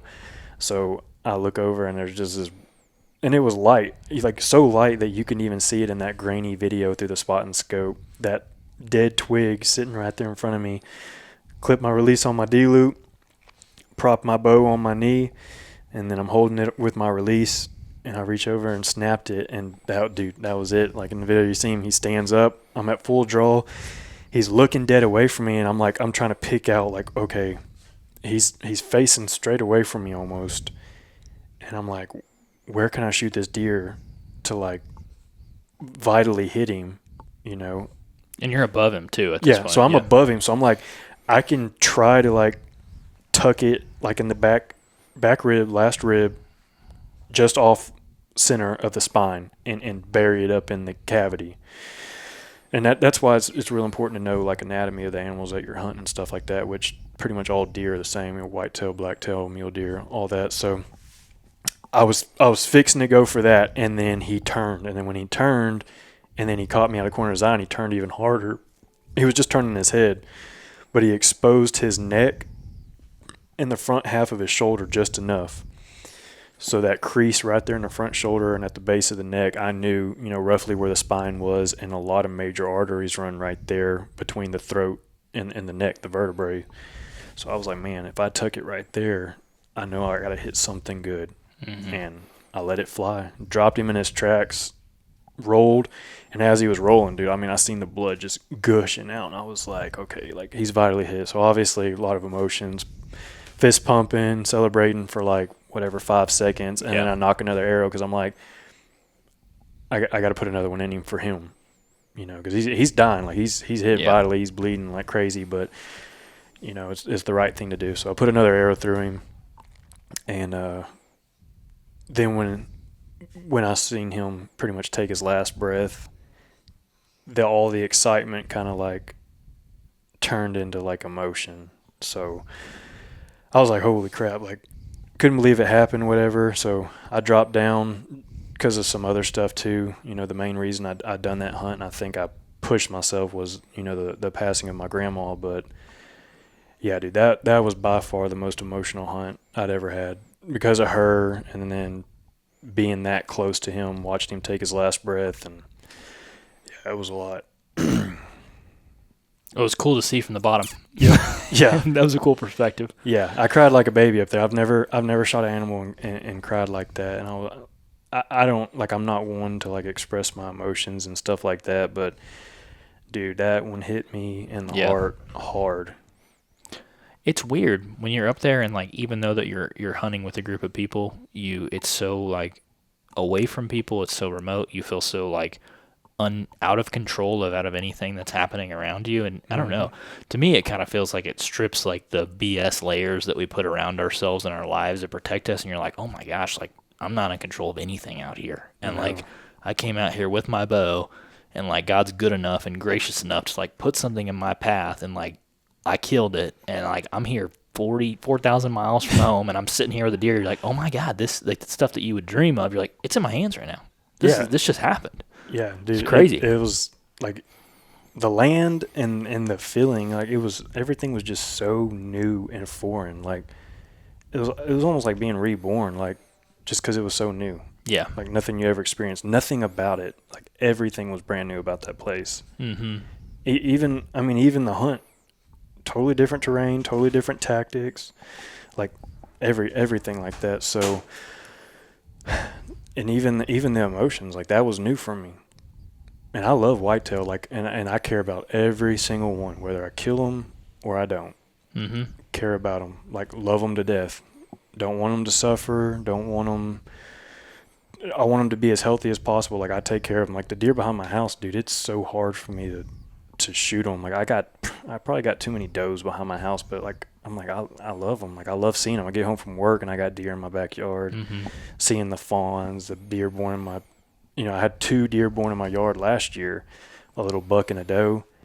Well, that deer's got his first set of antlers this year. Yeah. And I'm like, oh, his mama's like, she's got some good genetics, or the buck that bred her or something. Because first year, I'll show you what he looks like. But I'm like, I told my wife, I was like, if he's still here at 5.5, I was like, I'm just not going to run cameras. Because he hangs around the house. Like, he does not care about nothing. He's a friend. He was born, him and his sister were born in my front yard under a dead oak tree that had fallen from a storm.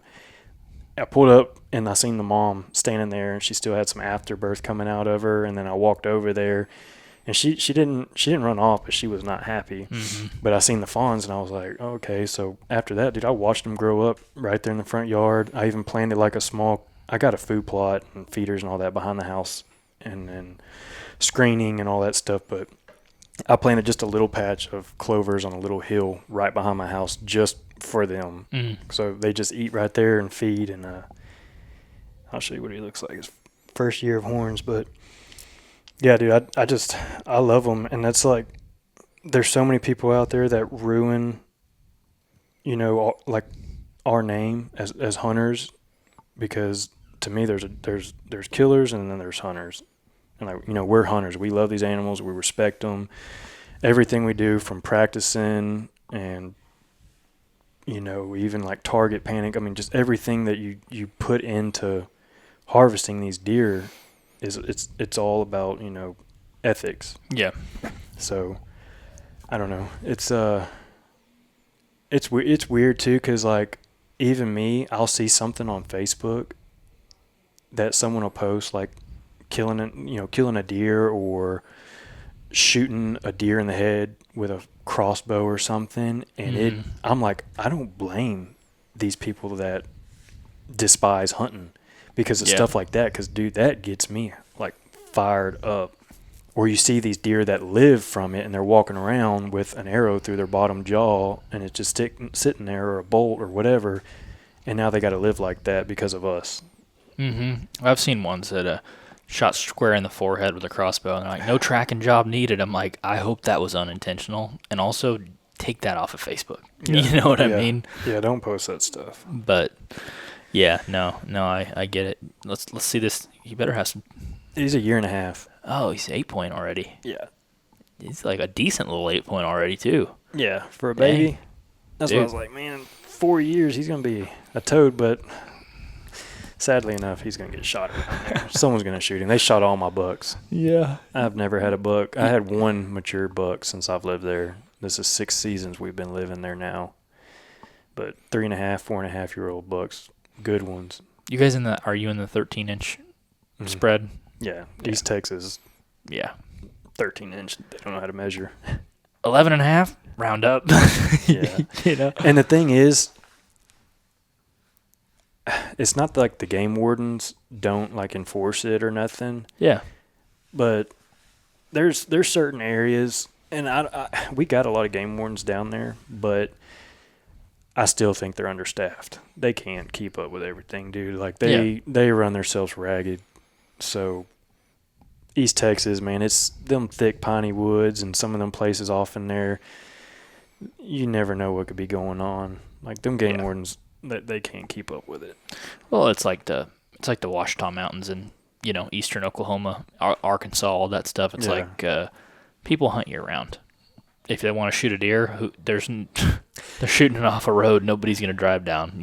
I can see it's like if someone's homesteading type of living and stuff, if they shoot a deer out of season because they're low on meat, and that's like really what they're living off of, or like some stuff like out in like the Appalachian Mountains, like those kind of people. Yeah, I'm like, they're probably not even like really hunters. That's just their way of living. Yeah, that I'm like, yeah, it's still illegal, but it's not as bad as like someone who wants to go shoot big bucks. Yeah, or kids riding around up to no good at nighttime, spotlighting and shooting deer just for pure fun, like stuff like that. No, like that's no bueno. No good. Well, man, I appreciate you coming over here and doing this. Yeah, dude. Appreciate you having me. Yeah, it's fun. I mean, not often do I get to turn my office into a studio, but it makes a decent studio. I don't got the giants that you got, but here I got a decent little swatch right here. I think we're on the same page as far as our wall goes. You got, what is that? low 160 is what it was. I actually got that official score sheet. A 162 and 6/8 that scored. Oh, dang. I forgot my score sheet in the truck for the blacktail. Oh, you got it? Yeah, I'll see I it brought after it, this. but yeah, I guess I'll throw that in there real quick. I'm officially getting it. So I had it done on, like, Los Cazadores has that 3D scanner or whatever. So I done that at the local taxidermist, and he came just shy of 106, which the Island Archery record in velvet is 109 and like 7/8. Mm-hmm. Yeah, Chuck Adams. So October the 13th, I can officially, have him scored and entered. So we'll see what he actually comes out to, because the taxidermist said sometimes he's a little off, and on the lower side they usually come back higher when he sends it to Los Cazadores. Mm-hmm. So that's exciting. He's well over Boone and Crockett. He's gonna be a booner. Yeah. Yeah, dude, that's awesome. I mean, 105-inch whitetails, dude. I've got like 20 booners. Yeah. I wish I'd have a lot more in the record book. Well, man, for people that want to keep up with you this season, see what you're doing. I know you're going to be doing a bunch of hunting across, the primarily, I guess I don't know if Oklahoma's the South or the Midwest, but you'll be hunting what would you call it as a Texan? Would you call it the Midwest? I think past Oklahoma City is the Midwest. Midwest. Below South, that, South. Yeah. That okay. Red River area. Yeah. Well, where can people keep up with you? What's your socials and? Facebook, it's just Denton Curry, and then my Instagram, I think it's Denton_Curry, but my Instagram, I'm pretty active on there. And that's your primary. Yeah, like I post a lot, like stories and just play-by-plays. Yeah, and I stay pretty active year round. I don't think I hardly ever get a break versus like back in the day, just hunting leases and stuff. October, December, and then that's it. See you next year. But like now, scouting, shed, hunting, just I don't ever stop, dude. I mean, I'm always on the road. I got a 3-year-old truck, and I'm already almost at 100,000 miles. Chasing them white lines, baby. Brand new truck. Dude, well, 3 more years and you're getting another one. Yeah, so Instagram is where you can definitely keep up with me, like, day by day. Yeah.